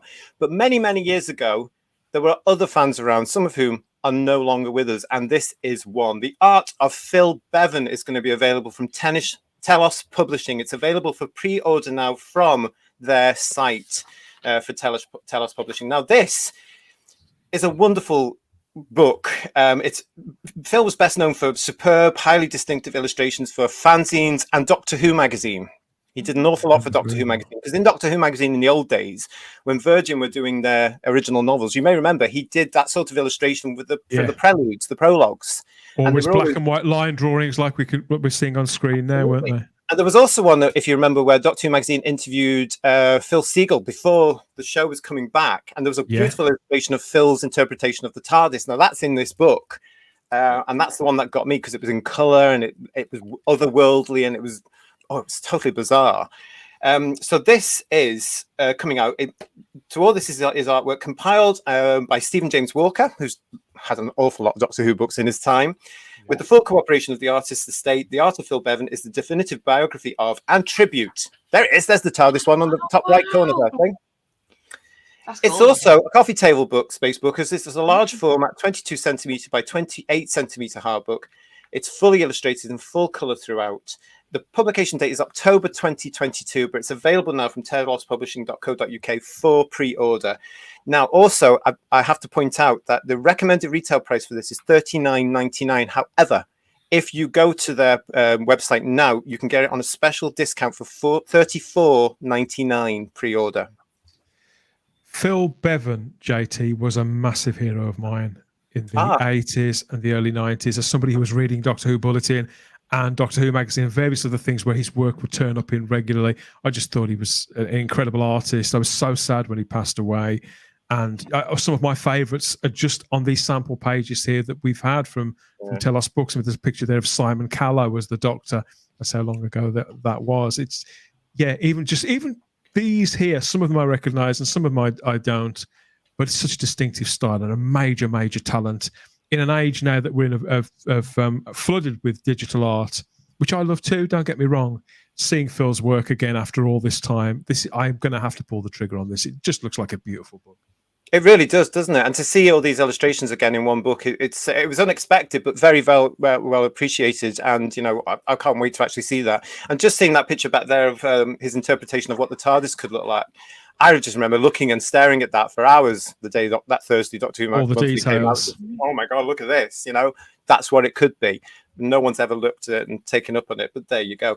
So, another coffee table book for you. How lovely is that? We're very lucky this year, aren't we? Do you remember Phil's work, Simon? I don't, to be honest. I mean, I remember the name so well. Yeah. And so I kind of feel I must know him, but I can't help thinking that maybe he was doing stuff sort of after I sort of did. I did add a Doctor Who in the Sylvester McCoy years and sort of the late 80s, early 90s. I was just sort of drifting away from it. So I'm guessing it was around about there. I certainly remember some of his stuff from fanzines, but in particular that rendition of the TARDIS that you've just pointed out, JT, looks absolutely stunning. I kind of want that as a print on my wall, just about there. Well, there's a wraparound cover that he did for DWB for the Caves of Androzani in full colour. That's what I remember. Sharas Jek is holding Perry. It's just one of my favourite ever pieces of Doctor Who art. But I'm going to use the word for that one. That's iconic. I mean, we talk about iconic when it comes to skeleton, like Achilles and everybody else, but Phil would have been up there had he still been. He would have been up there. I think he's probably one of those artists that I know the work of, and I'm sure this will probably be true of a lot of people, but not necessarily the name, and won't know that it's Phil Bevan. So that piece of Caves of Androzani artwork, absolutely, I know that so clearly, and I didn't know that was Phil. So now I've got an angle on it. I get it. Good stuff. Fantastic stuff. That Absolutely. front page, the right hand side, that front page is just gorgeous. I want that so badly. Well, you can have it from tellospublishing.co.uk. Pre-order now and take advantage of that pre-order price of $34.99. You can see the influence of Chris Achilleos in his work as well, I think. Yeah. What else we got, JT? Well, earlier this week, we dropped a special show where we met with Alex at the Who Shop. And in previous editions of Merchandise Paradise, if you haven't seen them, go back to the playlist and have a look at them. We've started covering some of the stuff that is available in the Who Shop to celebrate that special podcast and show that we have done. And today is no exception because we are going back to the Who Shop right now. So hello to Alex and the team. Hello, everybody. Because they have been watching. They have been watching. I've been getting feedback. Of course they are. Of course, the Who Shop is the home of all the merchandise there. Somehow Alex gets everything in, and we're going to start this one with these famous things here. These are the Doctor Who bobbleheads. As you can see, you can get the First Doctor and TARDIS for $34.99 and the Fifth Doctor and also the War Doctor for $29.99. So these are First Doctor in bobblehead form with a light up TARDIS door. All you do is you click the button on the base of the bobblehead and the TARDIS doors will light up for around about 10 seconds. Featuring a light-up base, the Doctor is looking cool, calm and collected, ready for any situation. Yes, it's the Fifth Doctor. Hand-painted to exacting standards. No detail has been overlooked on these amazing bobblehead figures cast from resin. They are available now. Rather nice for bobbleheads. I usually find them quite crude and a bit ugly. The Hobbies is particularly good. I love it. Great, definitely the best. Brilliant, that one. See, I'm not sure about the War Doctor. He looks like my father-in-law. You should get him one. I should do. There you go. He's been immortalised. Yeah. If you're going to be feeling the need for a new jacket this winter, then why not have the embroidered peacoat? This is TARDIS influenced design. Oh my God. 90% polyester with 10% wool with 100% polyester lining. It's dry clean only. The Who Shop are very keen that you know that. It's dry clean only. Reminds me a little bit of Captain Jack. It does, yeah. Oh, I like that. I do like. I definitely like the front. Yeah, the front's nicer. I don't quite like the police box bit at the back. Yeah, nor do I. It's lovely. It's quite unfortunate. Are you going to get people going up behind you going, is your bottom bigger on the inside? Either that or they might try and open your hatch and make a call. I know. Absolute filth. How much do they want for these? These are in stock at the Who Shop right now for $124.99. Is that including the model, or do we get a different price? Or? Apparently not. Do you want him for your birthday? How many days, Scar? How many days? Well, it's on the 29th of December, so if you're not doing anything. They ain't getting prepared for long winter nights. If they just a life-size cardboard cutout of him, they probably still would sell more of them. There you go, Alex. There's another idea there. Let's have a cardboard cutout of your model. That's very good. That's more cards. That's $29.99. Winter wars. Preparations for the cold winter nights. I'd like to point out now that on the left-hand side of the screen here, you've got the TARDIS Laplander. Now, this is 100% polyester, hand wash only, Space Bookers. Wow. And this really is getting you ready for snowy adventures where you can explore any planet, even those very cold ones. It's officially licensed by the BBC, of course, and it's great for gift, costuming, cosplay, or even whimsical all year round wear if you want to look like a loony. It's knitted in soft acrylic yarn. It's TARDIS knit Laplander. It's perfect for winter excursions on any planet, and it is in stock now for $29.99. And I saw it the other week when I was down there. It was fun. Well, the jacket and those two, yeah, you can't go wrong. I want those Uggs.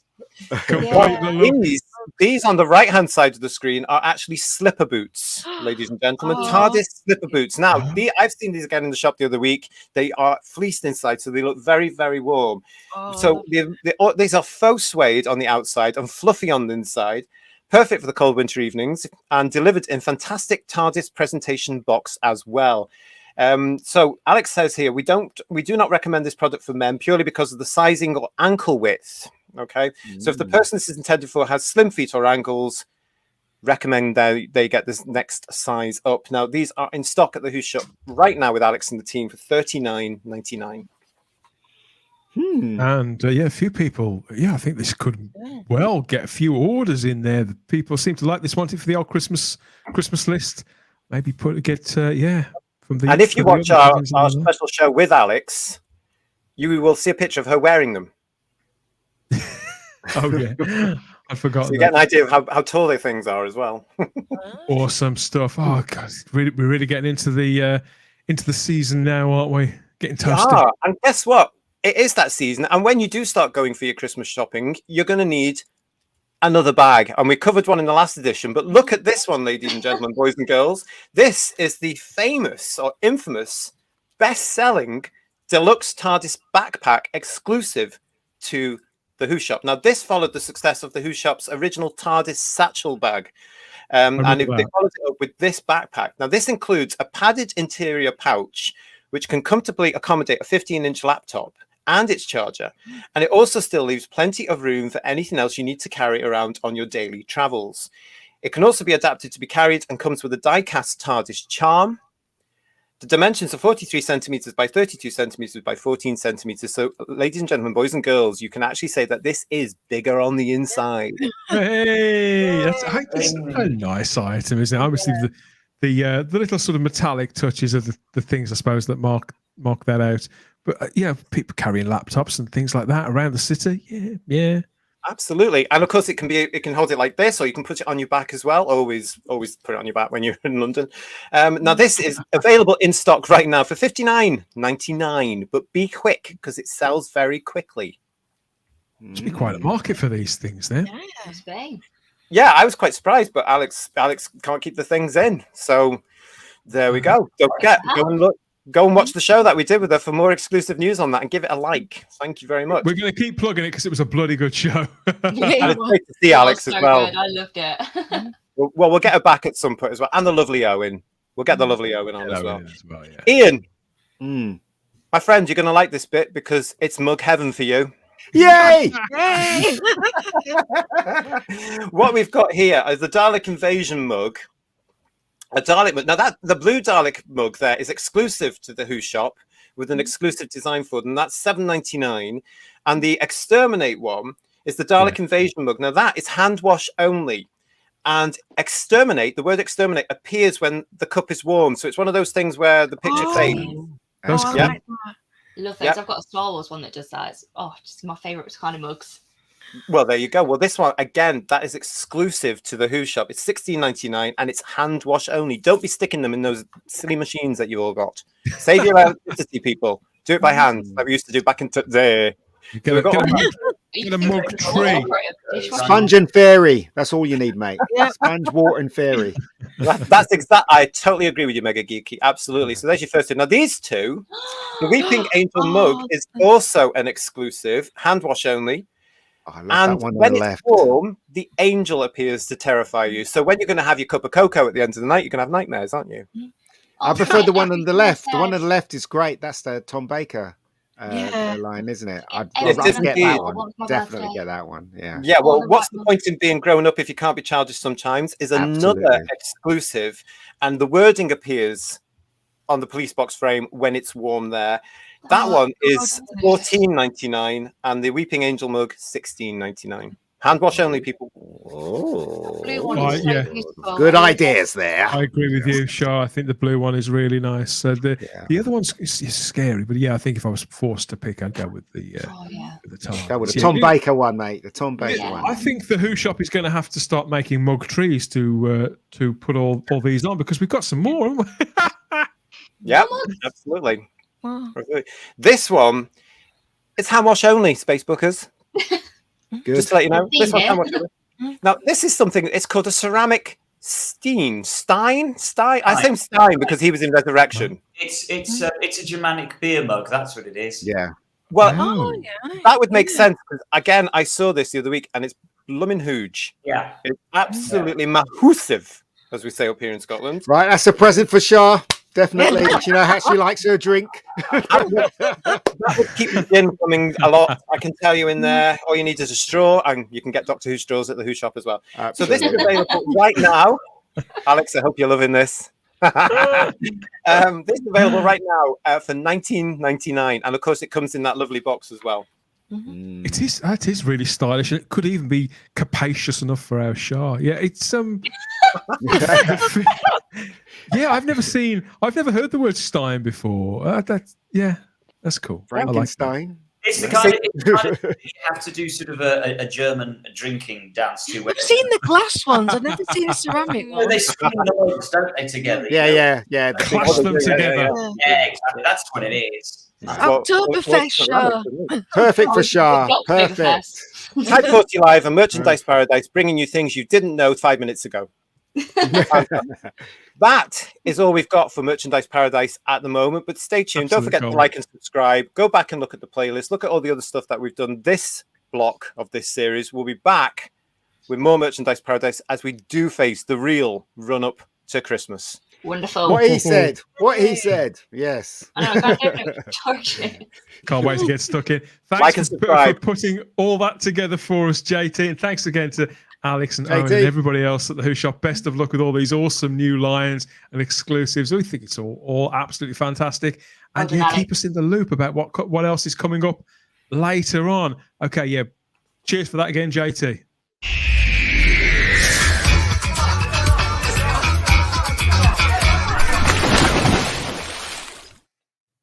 Okay, it's time to open up the mailbag again and look at some of these questions that people have been sending us in. Ask us anything, and we've had some good ones. We've had some far ranging ones. We've been asked already about missing episodes, haven't we? About giving advice to Ncuti Gatwa, all manner of things. And here is a again, it's sort of connected but different, and it's sort of attached to the same. Why am I getting worried era. suddenly? Yeah, the tone of my voice has just changed. Yes. Okay, so with this one, it is. It's not advice as such. It's more what's in our heads. No. What are the 5 things between us? I think 5 things between us you think Russell T Davies should do to make Doctor Who popular again and save it from dying. This comes from Joey Boy over on Twitter. So between Joey us, Boy, you are a naughty boy. You're going to get a spanking for this question, I tell you. From JT. Because we still know so little, don't we? We know that he's cast a man. We know that he's cast a young man. We know that the series will be back as a regular series from 2024 is how it looks. Other than that, we know next to nothing. So come on, Sarah, what do you think? Give us one thing that you think that is essential that Russell has to do to make Doctor Who popular again. So, don't insult fans. Simple as that. That's a good start. Hang on. Good, clean, solid advice. Shah, what about you? Oh, I don't even know if I want to answer this one. Yeah, I agree with Sarah. Don't alienate your fan base because look at what's happened. Now you have. But just go with the world building that you do so brilliantly well. Tell me a good story. And one thing I really want to see now, I appreciate classic a lot more than I did before, probably a year ago. It won't happen, but I would love another serialized story. That would be wonderful if we could get that. Yeah, Flux. So don't be precious about the format. You mean? Don't be held back. How about you? Story, though, Ian. This Flux wasn't a serialized story. It was a complete. How about you, Ian? What advice? Give us a bit of advice for RTD. What to make it popular again? Yeah, cast Tom Ellis. That's what I say. No. Hold on. Cast Hugh Grant. Get Hugh Grant in. No, he's lying. Come on, everybody. He's lying. Kelly Lynch said Elton John earlier, and I think that'd be fabulous. Elton John. Dame Granny Elton. Oh, please. No, thank you very much.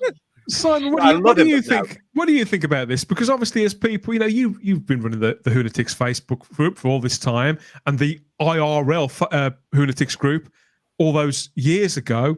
So you've seen the Doctor Who, the ebb and the flow of popularity, haven't you? You've seen it go to these great heights, and then the great dips. So, what do you think? What is the one thing that you can think of that is absolutely essential? That a box that Russell must tick.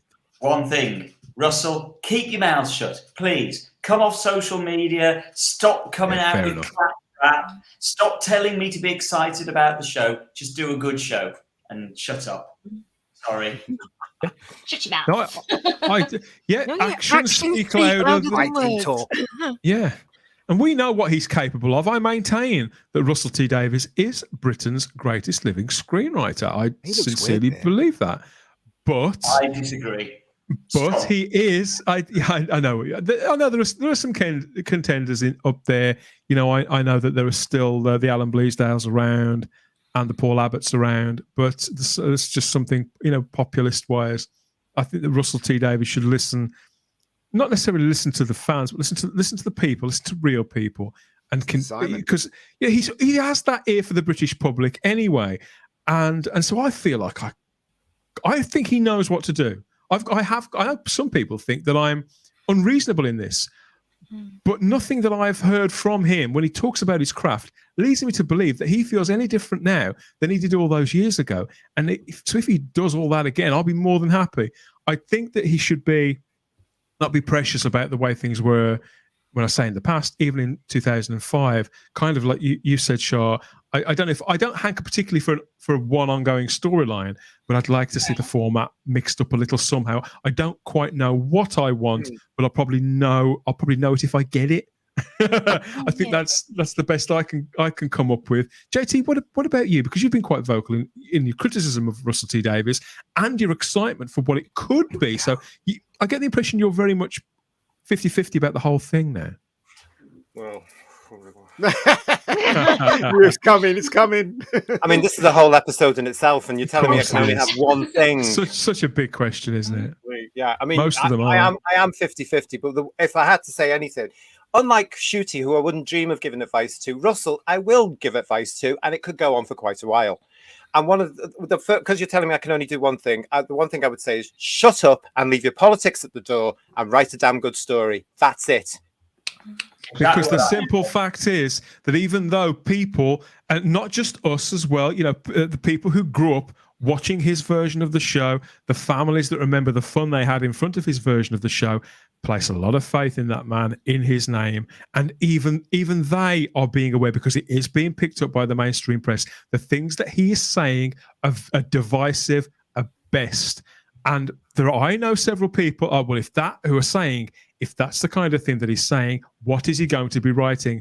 And I can't tell them that they're wrong to think that. I may have faith in him personally, but I'd be doing them a disservice if I said, no, you're wrong to think like that, because I can completely see why they are receiving it in that way, Sarah. Sarah, you've met Russell T Davies a couple of years ago at an event. You heard him speak on stage, and you spent some time with him afterwards. You know, so I know that you've, whereas a lot of... It was a lot more reasonable, diplomatic back then. Yeah. It's only a couple of years ago, though, wasn't it?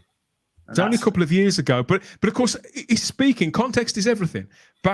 When you met him, he was speaking to a captive audience of people who were there to see him, to hear him, and of course, it was before the pandemic, wasn't it? So, you know, and there was a pandemic that brought about this sort of this monumental events, really, where he would team up again with everybody at Bad Wolf and to take the show. I don't think it was just the pandemic, Debbie, if I may. I think it was the fact that the show was plummeting in ratings and popularity. That was the big thing, where everybody went, "Oh, we're not making any money. Let's give it to." But you said earlier, just earlier on there, that was 2020. But JT, that picture only started to emerge in 2020 as the pandemic was kicking off, because that was when, after Fugitive of the Jadoon, that's when the ratings really started to totally crash. That would have happened anyway, wouldn't it? I mean, they would have seen that eventually anyway. But that whole year was. I mean, you're saying that, but I don't think Russell would have necessarily have recognised that or acknowledged that, because obviously we were locked down and basically a captive audience, and still nobody was watching it. Exactly. But you're saying, Dan, that you think that Russell's in tune with the British public. He's not. And he's kicking off in several instances. I think he's got an ear. Completely. He's not in tune with the British public. He's in tune with a small demographic of the British public. Let me just clarify. I think he has an ear for the British public, for the voice of the British public. See, I'm willing people. To I don't mean collectives of people, sort of like the trans community, the gay community, the stamp collecting community. I mean, individual people. Doris, who goes down to Greg's every Thursday afternoon to pick up her custard tarts. That's more what I mean. I love the fact that you stand with that, and you really think. I don't think he is. I think he's gone like a fantastical bum, and he's listening to all these extreme ideologists and extreme left wingers and the Labour Party and all this sort of stuff. I think he's right over there. He's really gone with certain idiots on YouTube. I think he's right way over there. I can't see him. Look, he's gone past Wales. It's really, really way over there. I think he's out there. I don't think he's in tune with the British public right now, and that's why it's going to be interesting to see what comes out when next year hits us. No, I don't. I think Doris on her way down to Greg's doesn't know who he is. He doesn't know who she is. He doesn't. I asked her. She had no idea.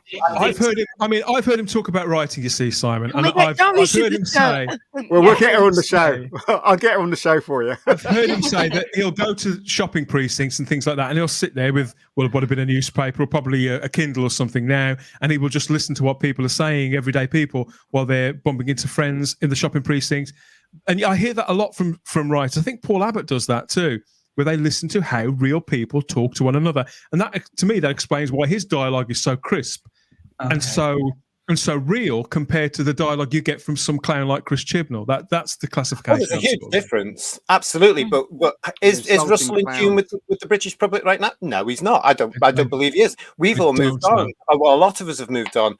You know, and there's a certain element which I think Russell is in, which are in complete fantastical denial, denying everything that's happening in the United Kingdom and wanting to reverse it all.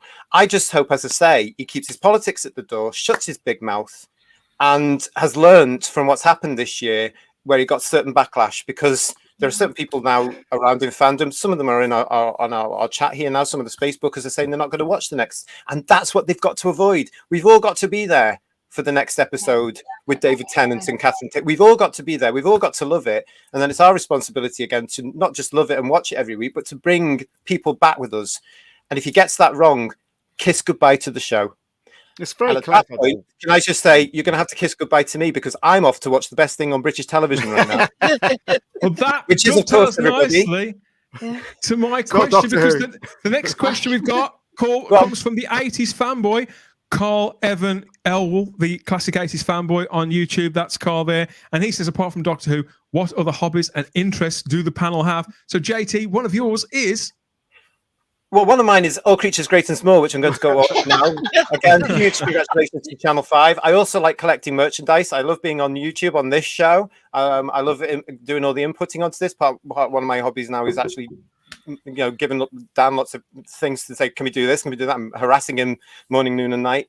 And lots of other things. And yeah, that's what I'm going to leave that. So I'm going to say good night, Facebookers. Good afternoon, good morning, wherever you are. Great to see you all. Take care. I will see you in the next block on the other side. All right. Good night. Good evening. Have a lovely time. I'll speak to you all later. Enjoy the old cow's rectum. Yes, I'm good to see who's got the cow's bun now. Exactly. Channel 5 +1. Go and see it. Good night. Good night, mate. Good to see you. Take care.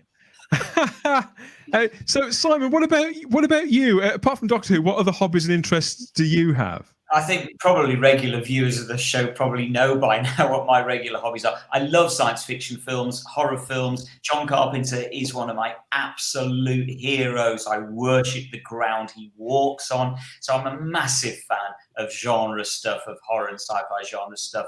And my other absolute dying passion is music. From the early 80s, everything stopped. From 1985 onwards, I'm out of there. Thank you very much. I also need to point out that Simon enjoys being in Duran Duran videos because he always looks amazing. I love early 80s music. Duran Duran, Japan, David Bowie, Alphaville, Tears for Fears. Those are George Benson, Stevie Wonder. George Benson. He's around. I feel like you're a bit of a Prince guy. Prince, the Batman soundtrack, Prince. Oh yes, 80s, 80s, mate. Yeah. 80s. So those are my absolute huge passions. I couldn't survive without any of those. How about you, Charlotte? What about you with your hobbies and interests outside of Doctor Who? Well, drinking. That's her hobby. You've got the wrong Charlotte.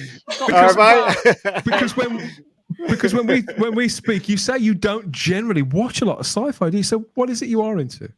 Well, recently I've sort of fallen in love with The Witcher because my other big thing is I love my big RPG games, my big old worlds where I can just be another person for hours. And so I played the Witcher game and I just fell in love with that world. Incredible, isn't it? Yes. So I just adore that set of characters, that world. And I'm a big Pokemon. That's another thing from a kid. I started to play. So now I still love my Pokemon games. And so Pokemon Go, the mobile thing or the cards as well? No, the proper games. The proper Oh, sorry. The Game Boy ones. Yeah, that's what I played as a kid. And I still peg you as a computer game person, Charlotte. It's certain games because I like my RPGs. Mm-hmm. So Pokemon, The Witcher. Did not know that. Why have you not added me? This is a genuine question. Because she doesn't like you. That's it. Well, because I'm still weirdly tech doesn't like me. So I have my little pocket that I can do, which is I have my Switch. I press the on button and I play a game. Fair enough. She doesn't like you.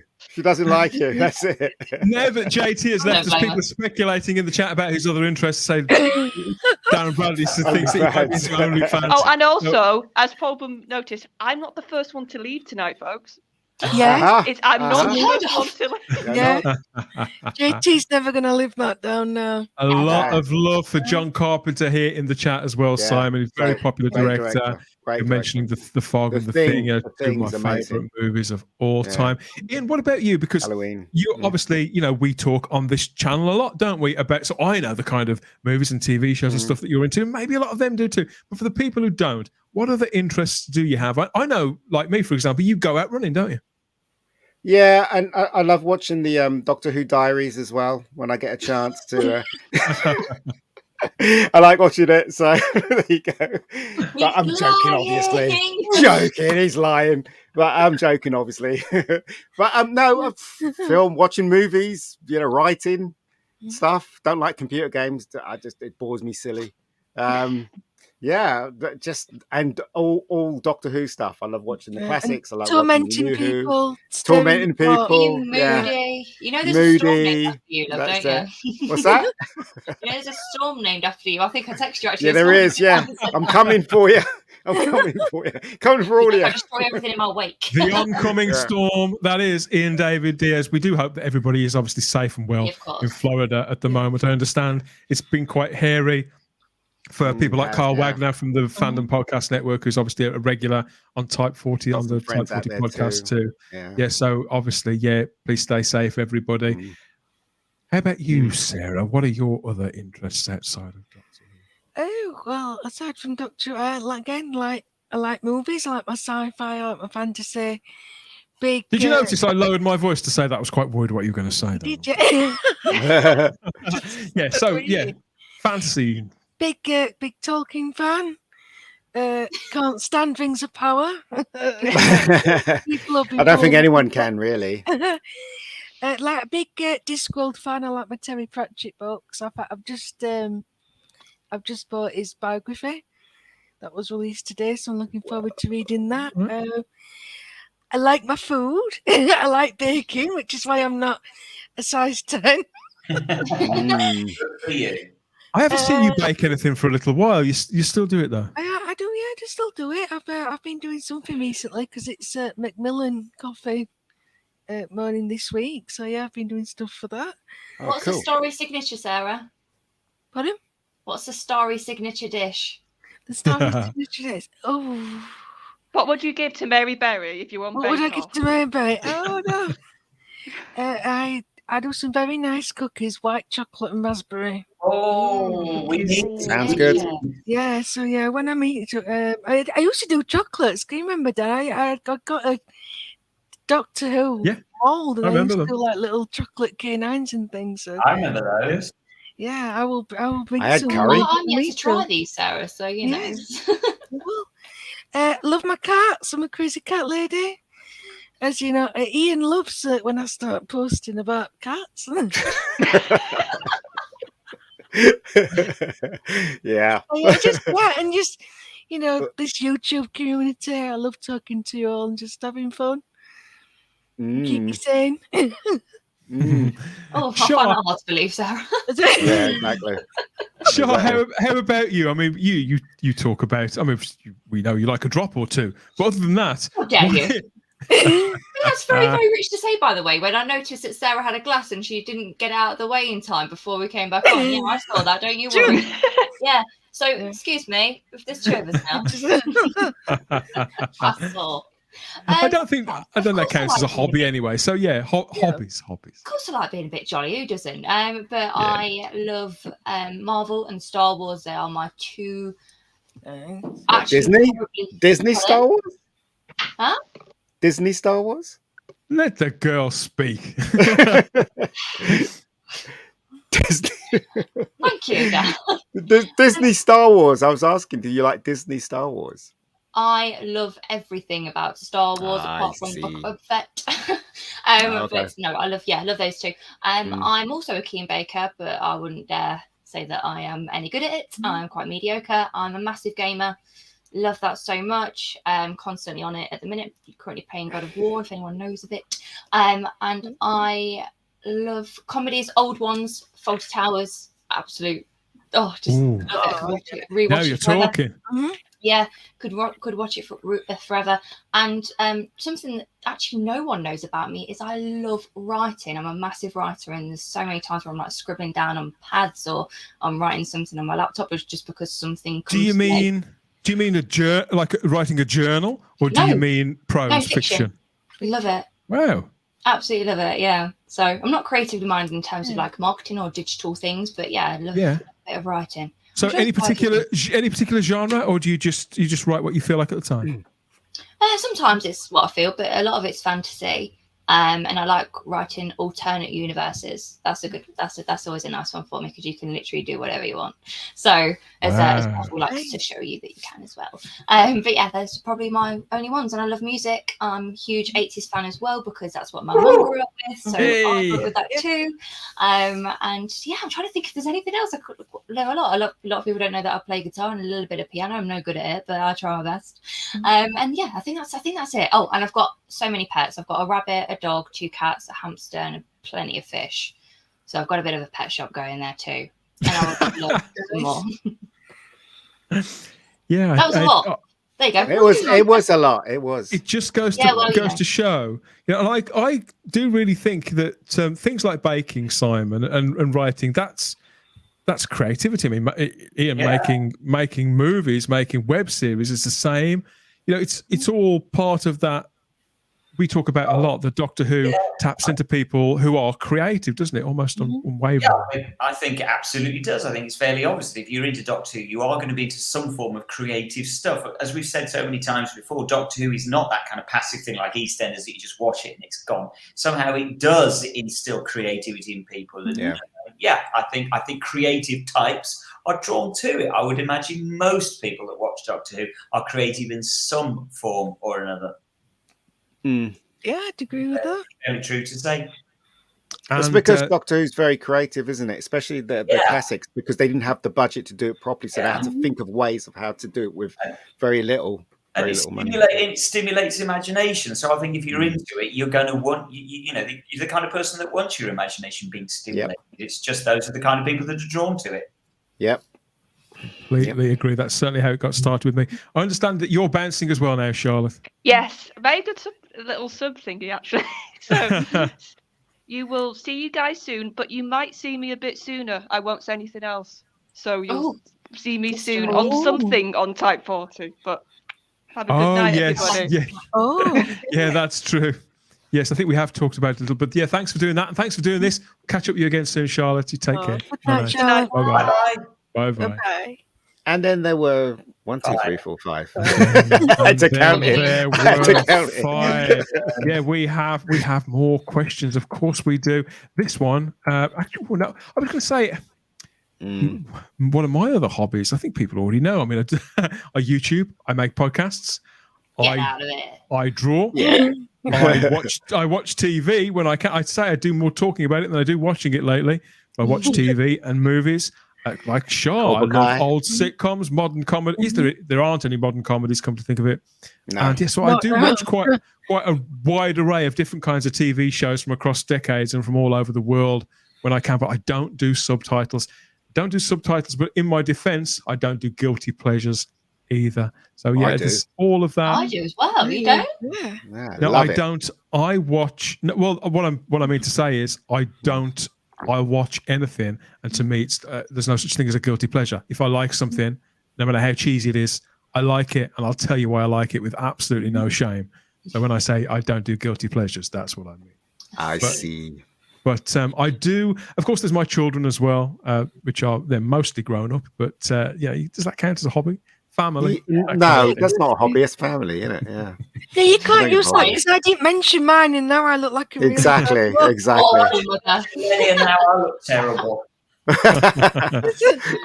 So yeah, I think everybody pretty much knows what I'm about simply by the fact that I'm here making all of this. But yeah, it's a great question, and we've had several questions about us, the things that we enjoy. Yeah, but you're also royalty, aren't you, Dan? You're royalty, aren't you? Birmingham's king of the geeks, right. which does come with a certain degree of responsibility. Absolutely. Only about 3 times a year, I have to officially adjudicate at a mud wrestling competition, which happens in the middle of Gas Street Basin. Can I just say, that's another thing no one knows about me. I'm actually, and I swear to God, this is the God's honest truth, I'm officially a lady. Believe it or not, I own 5 foot square bit of land in Scotland. Oh, very nice. Wow. That wasn't what I thought you was going to say. I thought you were Exactly. Going to say, I thought she was going to come out and say secret she's a them they are, whatever it is. I don't know. Whatever. What? Them they are. I don't know. Mud What do they call wrestler. them now these days? Yeah. A lady. That's a different show, Sarah. And you can find that at Geeky Rambles OnlyFans. My OnlyFans. Oh, Subscribe. I'm a mud wrestler. We started, I think, with a question from Gary Akers, the retro doc himself. He's been very patient waiting for an answer for a couple of these, which I think he put to us on the last show. So we're going to finish with one as well. This is a good one, actually, and it ties in with a little bit with the merchandise we were looking at earlier on. So Gary asks us, he asks you, Simon, what's your white whale of Who merchandise? That one piece of Doctor Who swag from anywhere in its history you'd give anything to own. Gary Akers.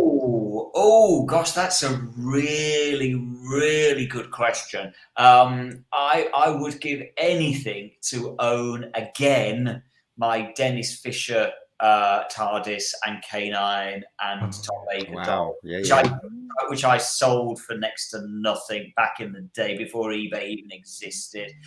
So I'd give anything to have those back. But the one thing that I would absolutely love again from my childhood was the Cutamastic Dalek, where you got the big sheets of polystyrene in Dalek shapes. Oh.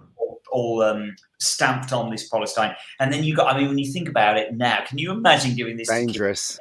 You got a wire. You got a little plastic thing, a cutting tool with a red hot wire going through there, electric. So literally, people used to sort of do it on their ears and slice through their ears. I'm not kidding you. This is it's dangerous. See, I've seen photographs of them, but I've never seen one. I've certainly never used one. Yeah, so I had one as a kid. I had one of these, and so you got these. Say these big sheets of polystyrene with Daleks stamped on and Dalek saucers and things like that. And you got this sort of cutting device that you had to sort of really careful, and it was impossible to cut these Daleks out. So I remember, I'm wincing thinking about it. I remember just sort of getting this hot wire and in my temper, just slicing through the sheets and destroying Daleks.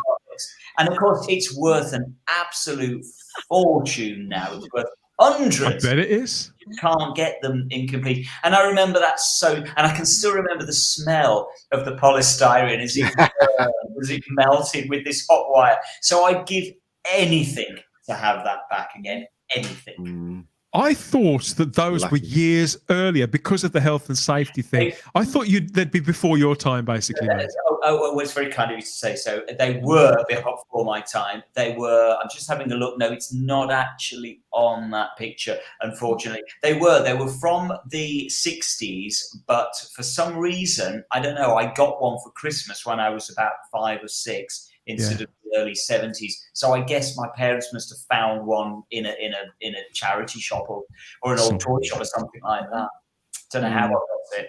Can you imagine? I had it though, and it's worth hundreds of pounds. Because I suppose a lot of them would have been torn through while kids were learning how to do it.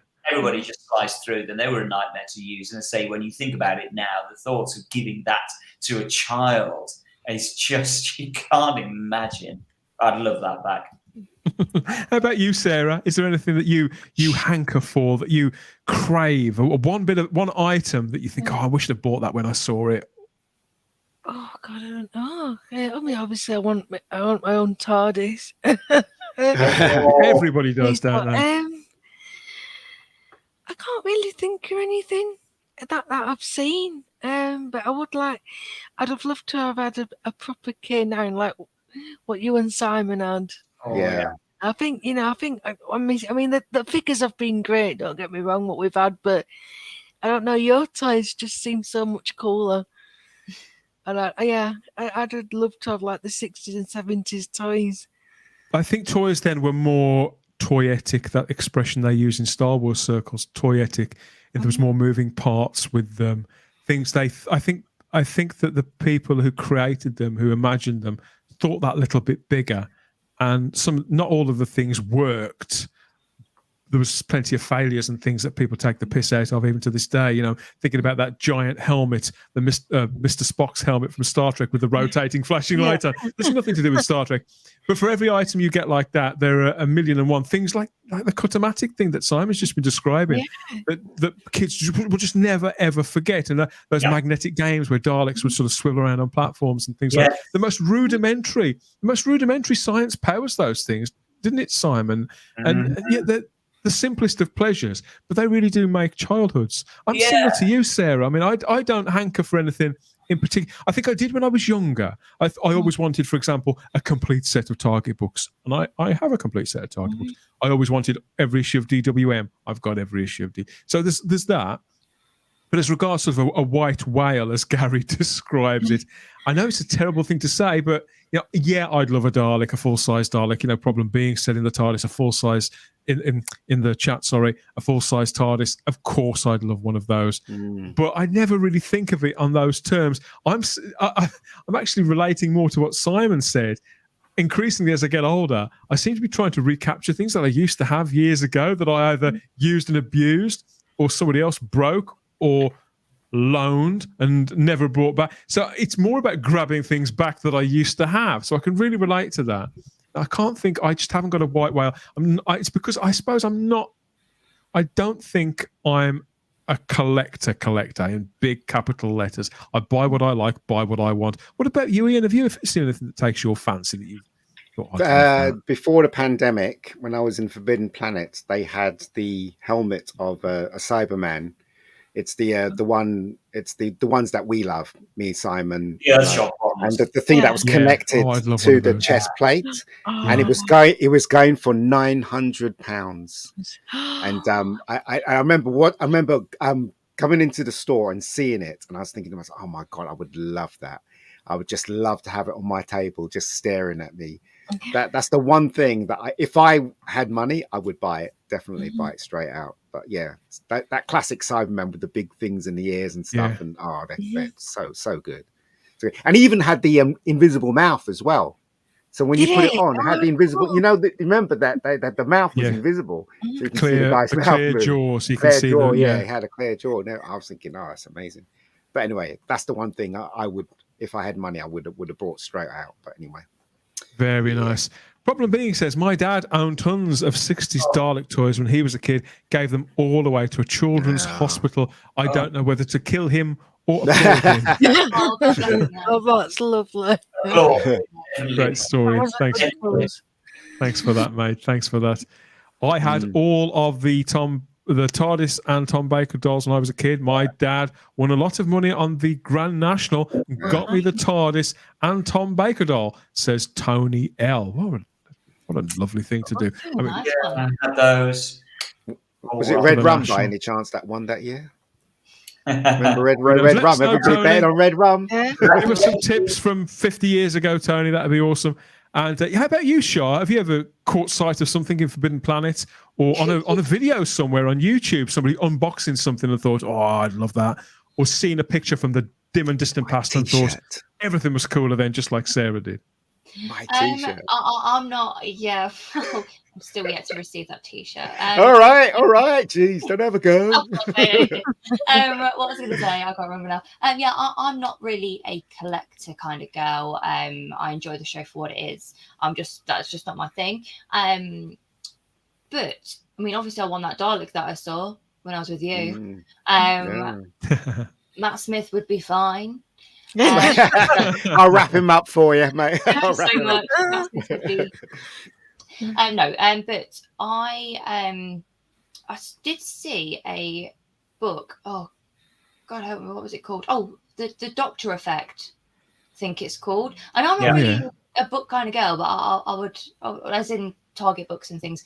But I would quite like that. That would be quite nice. I think it's about £200. I'm not quite sure how much it is. I think it's quite a rare one. And I would love the fob watch, but a real. Oh yeah, a proper one.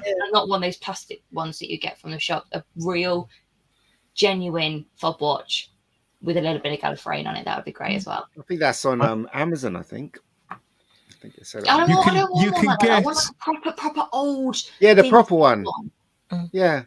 I think it's on Amazon, the proper one. The You one can with the get- sign and everything. You can get the some, just like you can get some high-end sonic screwdrivers. I think you can get some high-end fob watches as well. You could at one point. Not sure who. I don't know if it's Rubbertoe.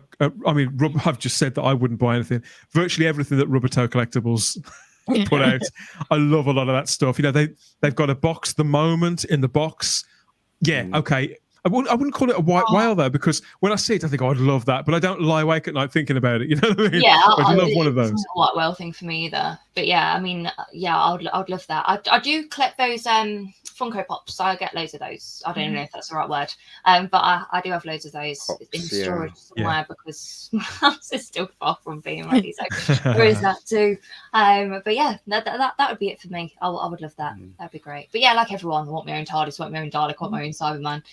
But Mondasian. My Cyberman helmet. Yeah. Who wouldn't? Who wouldn't? I don't think you can get a Mondasian helmet though, because it's just a sock, isn't it? So I suppose so. Holes in the sock. You have to take the full head from display at the Worlds of Wonder thing, wherever that's touring around at the moment. We've got a comment here from Paul Murray who said, I wanted all the classic annuals. Never had that first Pertwee one. Now, that's the legendary... That's the legendary pink annual that I understand that there's so few of them because they were withdrawn from sale and pulped. I can't remember exactly why, Simon, but that's another item that I haven't got either. But he just said that my best mate bought it off eBay for 250 quid. Oh my gosh. Extremely generous. Do you remember they used to have those catalogues? And they always used to have right at the back the toys, and then they used to have like the full annuals, and they had Marvel, and they'd have Doctor Who annuals and stuff. And you used to go, Dad, can I have that? You used to circle them all, and your dad would just buy you one of them. It'd always be Marvel. It would never be Doctor Who for me. The pink Pertwee annual, that Paul's talking about, that for some reason they just didn't print many that year. So it's particularly rare, and you just can't get a cheap one. You will not find that on eBay for less than a heck of, a good couple of hundred quid. So well done on getting that one. So I don't know. One of the ones that I don't know. I do know that some people do pick them up at flea markets and things now and again because they race straight to social media to boast about it, and good for them. Even if I'm thinking, especially there's if it's one good guy condition as well. Yeah, there's one guy who's got about 8 copies of it, and I think a couple of them he spent quite a lot of money on, and others just things that he just found by chance. In fact, I think it was him. He said, I've already got this annual a few times, but I stumbled across a copy of it in a second-hand shop for £8, I think it was, and he bought it. I think, come on, you could have left it for somebody. There's so many people out there who want it. You've already got 5 or 6, and you buy another one. Simon. The problem is you never get anything like that again because everything's so mass produced now. You would never be able to buy anything from today in it. Yeah, that's true. I know you guys don't understand this, but when it was Christmas time and I was young, we had the catalogue. Used to get so excited just looking at the pictures. It'd be like, so did I don't know, I was exactly the same.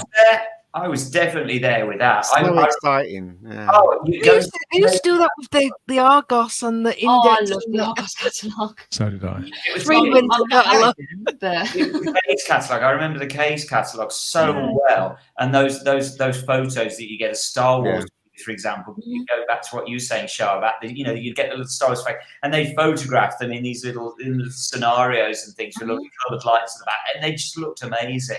And I'm with you on that, Ian. I would just pore over those, and you draw up a list when you write up a list of everything you wanted for Christmas, and you never got any. Yeah. The one that I remember, listen to the 90s kids here talking about Argos and Index. For me, it was my mother did have Case catalogue.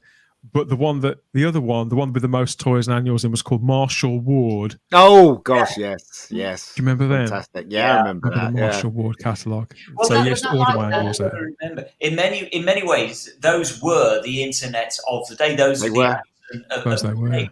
Obviously, we didn't have the internet like that. So the only way you could see those kinds of toys or games was going through the catalogue. That was pretty much the only way of seeing them.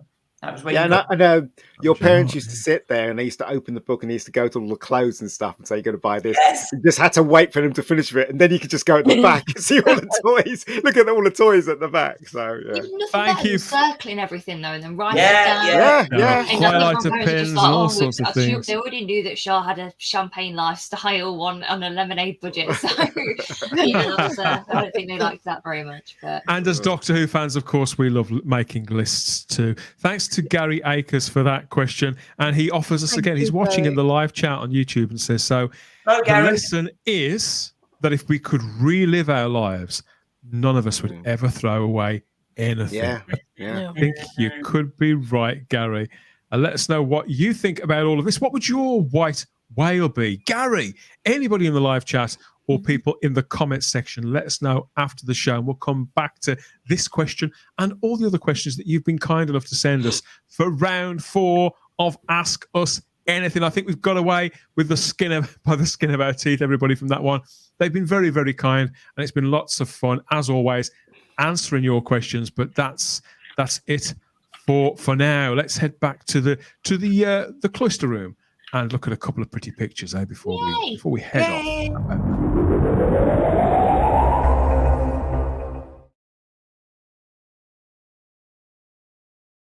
off. We love Doctor Who, and we love talking about Doctor Who here on the Spacebook Channel's Type 40 live content and conversation just for you in real time. Lots of laughs, some great discussions, and some good friends too. Thank you for all your contributions to this edition of the show and every single time that we get together and do this. We'll be back in a couple of weeks' time. You won't have long to wait. In the meantime, there's some brand new episodes of the Type 40 Doctor Who podcast. We dropped the one with Alex from the Who Shop the other day. That was good. We know there's some more great ones coming up. You're not going to want to miss it. So, yeah, please like this video while you're here. That does help more than you think. Subscribe to the channel so you get all the other editions of the show and further Type 40s. Yep. When we do come back with Type 40 Live, you'll find out. You get the little notification on your phone. If you hit the cloister bell and all that kind of thing, do that too, by all means. And we'll be right here waiting in a couple of weeks' time. Can I just say as well, Ian, delighted to know that the diary will be back next show. With a vengeance. With a vengeance, my friend. I just like to say, I'm only taking the piss. I do like the diary. I really do. It's just... Anyway, I'm saying I've had lots of comments asking when the diary's back. It's back next time, folks. Yes, of course it is. Asking questions. I'm surprised no one's... Well, in fact, I'm not surprised, because you said once that you wanted to do a sequel for the Shambles, that was the song one that we did. Type 40 Live song. Yeah. No one asked about that, Dan. Interesting. Yeah. The damage that we inflicted on people's psyches with that one. We're all having nightmares. Well, I know we're going to be hitting the jukebox again to bring up, because there is more. Sure, there is more. Believe me. And some of it may... Well, also, Dan, even be worse. It didn't pass me by that the adverts were especially they were the people that were in the children in need thing, weren't they? The children in need. Yeah, that's right. So I don't think a lot of people got that, but I got it though. So anyway, I'm just saying. Yeah. Fantastic. Yes, the people in the live chat. Yes, some of them got it, some of them didn't. But that's all part of the fun of the Type 40 ad break, isn't it? Let's look at a couple of pretty pictures before we head off. We've got this one. Digital artwork. This one comes from Lee Binding. That's lovely. Oh, I love Lee that. Binding, I can see why he watermarks his stuff, but I do wish he wouldn't do quite this heavily. This is from Lee Binding, Tea Lady Design. Of course, Lee does all the front covers, all the artwork, come to think of it, for the Doctor Who collection on Blu-ray, and he still can't get enough of the TARDIS and tinkers with these little things in his spare time. This is his version, Ian. What if there was ever a sequel to The Mind Robber, but in the David Tennant era? So we've got this exploding TARDIS that we see in that Patrick Troughton story, but there's the 10th Doctor there around the console looking, well, you can imagine what he's saying, can't you? He's probably saying, what? Yeah, something like that. Yeah, it's a very nice bit of digital artwork, as always, from Lee there. Lots of light and colour, gold and blue. Oh, I love that. I just love that colour palette. I really do. Don't like the TARDIS interior in that one, but hey. We can't have everything, can we? You've mentioned it a time or two, mate. You've mentioned it a time or two. Yeah, I'm a big fan of Lee's, and I like the fact that he can't get enough Doctor Who. That even when he's working on, the box sets, that in his downtime, he still likes to tinker with a lot of Doctor Who artwork there. And so from digital artwork to traditional artwork, I saw this line illustration. I'm afraid I don't know who this is. If you do know, please let us know in the live chat. This is, well, you see what it is. It's a Zygon. It's a pen and ink illustration of a Zygon. I think surrounded by tendrils, tentacles. Simon, I don't know if the Zygon is with child. What's going on there? But is that like a Zygon embryo or what? that's what I was wondering. I think that's exactly what they're doing. That's a very arresting image, isn't it? I think that's exactly what they're sort of trying to, because the Zygon was sort of based on an embryo in the womb. I think that's what they're doing with that. Maybe they're sort of talking about the way Zygons are born. It's almost got a touch of Alien as well. I was just going to say that, Simon. Yeah, it's very alien-like. Alien-like, yeah. It's nice. It's nice. I like Giving it a bit of Geiger. Yeah, something about this. Because I obviously, with a lot of artwork, you see where it's been inspired by photography attached to the show. And I do like that as well, if it's been reinterpreted, in a particular medium. But the idea that this, I believe this come from inside somebody's head. Yeah. And which could be worrying if you are out there. But I like the fact that it's in black and white, Sarah. It's very, very moody. It's a Zygon ultrasound. Yeah. It just reminds me so much of Giga. The fact that it is in black and white as well. It is a Giga-ish image, and I just think it's great that somebody there's no photographic reference for that anywhere. That has come entirely from somebody's imagination. They haven't copied that from anywhere, and so I take my hat off to them at that. Yeah, we really need to find this artist because that's just so unusual, and it's great to see. Yeah. It's going down very well. Really tiny watermark there, but I can't read it at all. Yeah, it's like a 3 sitting down the bottom. Yeah, it's a tag that they've got. It says 2015, so it's 7 years old. I've never seen this before. So if anybody does know whose work this is, please, let us know. Get in touch with us, Instagram and Twitter at Type40Doctor, or let us know in the comments section. Baby Zygon, says Problem Being. It looks like it. Yeah. And Kelly says it's a Zygon fetus. Holy cow, that's great. So it's people do like this. A creepy picture, says Tony L, of a Zygon. Very alien-like, I agree, Simon. A little bit different. That's what's beautiful about it, though, Tony. Love that. It's the kind of thing that you would have put on a fanzine cover as well back in the 80s. Yeah, I think that's why. Well, we were looking at Phil Bevan's book earlier on, and it reminds me a little bit of Phil Bevan's stuff. Yeah, absolutely. Just lovely. A few months ago, we looked at this painting. And we talked about the Cybermen earlier on, Ian. So we looked at this painting. This is from Mark D. Lewis, who works in oils on canvas. He hasn't got my famous. He hasn't got my one that I like. Wow. This one is called. This one is called Return to Telos. Mm-hmm. No. I think this is called Escape from Telos. This is called Escape from Telos. So we've got the Cybermen there. We've got the Cyber Controller. We've got the Mondasians there, Shah, that you were talking about earlier on. And Tomb of all the various versions from the 60s there like that. And we've had this up on screen before, and I really liked it, Sarah. I like the fact that it's in sepia as well. It looks like a black and white episode almost. It really fits the setting, and the details good. The background, it really does. Lovely. It looks like a still from Tomb of the Cybermen. I love how he's accentuated in a couple of them, the eyes coming through. I love that. Yeah, it's very haunting, isn't it? And obviously, understandably, Mark D. Lewis, he's a painter, an illustrator. It takes a while to do his work. And I wondered why he'd stopped there, Ian, just like you, because my favourite Cybermen aren't on this. No, but they are on this one. Return to Telos. This is his latest work. Wow. The one in the middle. The one in the middle, that's mine. That's mine. What you're talking about, beautiful. But again, it's got the colour scheme just right as well. He's got a controller as well in the front of both of those pictures, so they're very much a companion piece, aren't they? They need to be side by side on a wall, though. Yeah, I'd love that. I'd love that on my wall. Imagine those Jesus coming towards you. Jesus Christ, you'd absolutely poop your pants, wouldn't you? I do love the Earthshot one though. It's just, I think it is just that chin element that really does it for me. It is.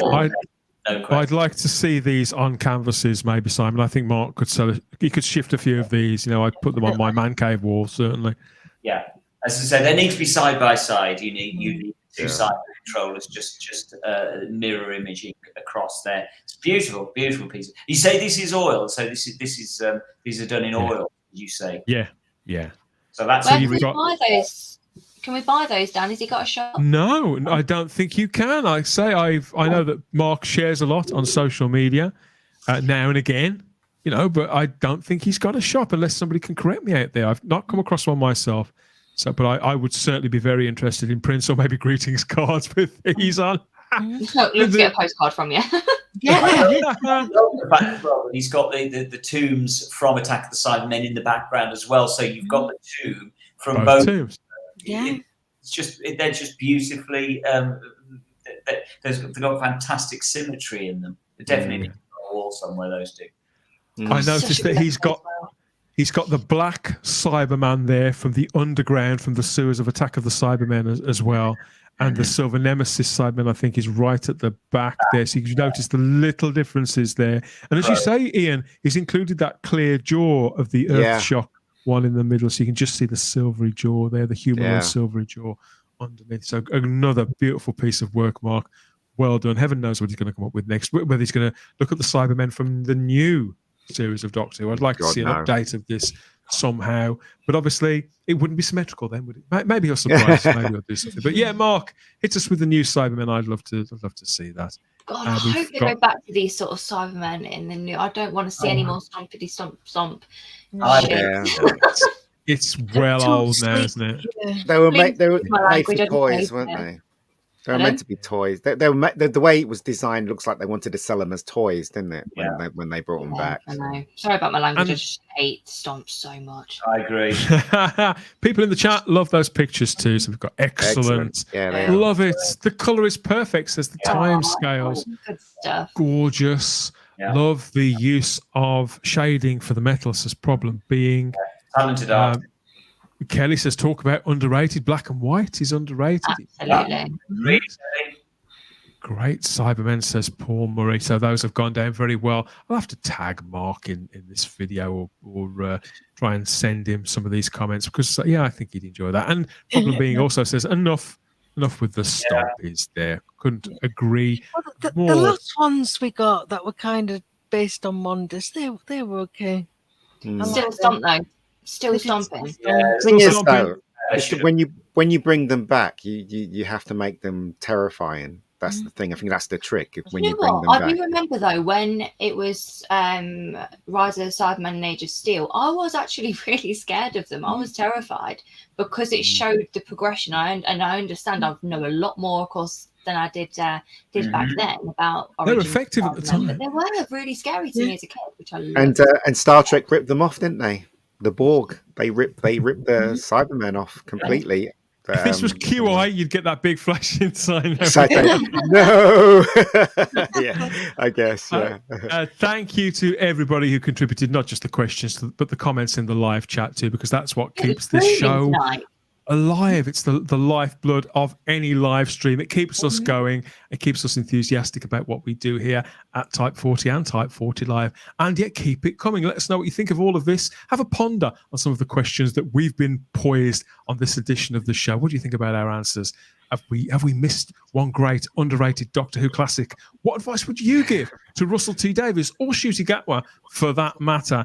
And have you that white whale collectible that has eluded you for 5 years, 10 years, 20 years, 30 years, that drives you completely insane? Get in touch with us through our social media, Instagram and Twitter, at Type 40 Doctor Who, or you can come and join us in the Type 40 Facebook group for more real-time Doctor Who coverage as we count down, because she's nearly gone, everybody. The agony is nearly over. We're weeks away from the departure of Jodie Whittaker and the end, the close at last of the god-awful Chris Chibnall era. It couldn't come fast enough. We're going to be covering it, of course. I'm not lying, but I got 10 messages saying, am I going to be watching it? And I haven't answered them yet on Twitter. So okay. What am I going to do about my hairstyle though? Now I can't do a Ncuti Gatwa hairstyle, can I? Of course you can. Of course you can. you could try, That's woman. it, You could try.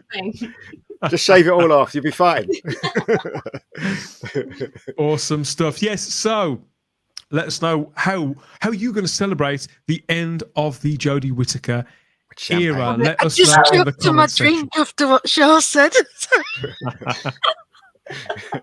You're welcome. Get in touch with us. Yes, there'll be more videos, there'll be more podcasts, some more content coming. We never leave you completely free without us troubling your feeds at type40.podbean.com and all the major podcatchers for all of that.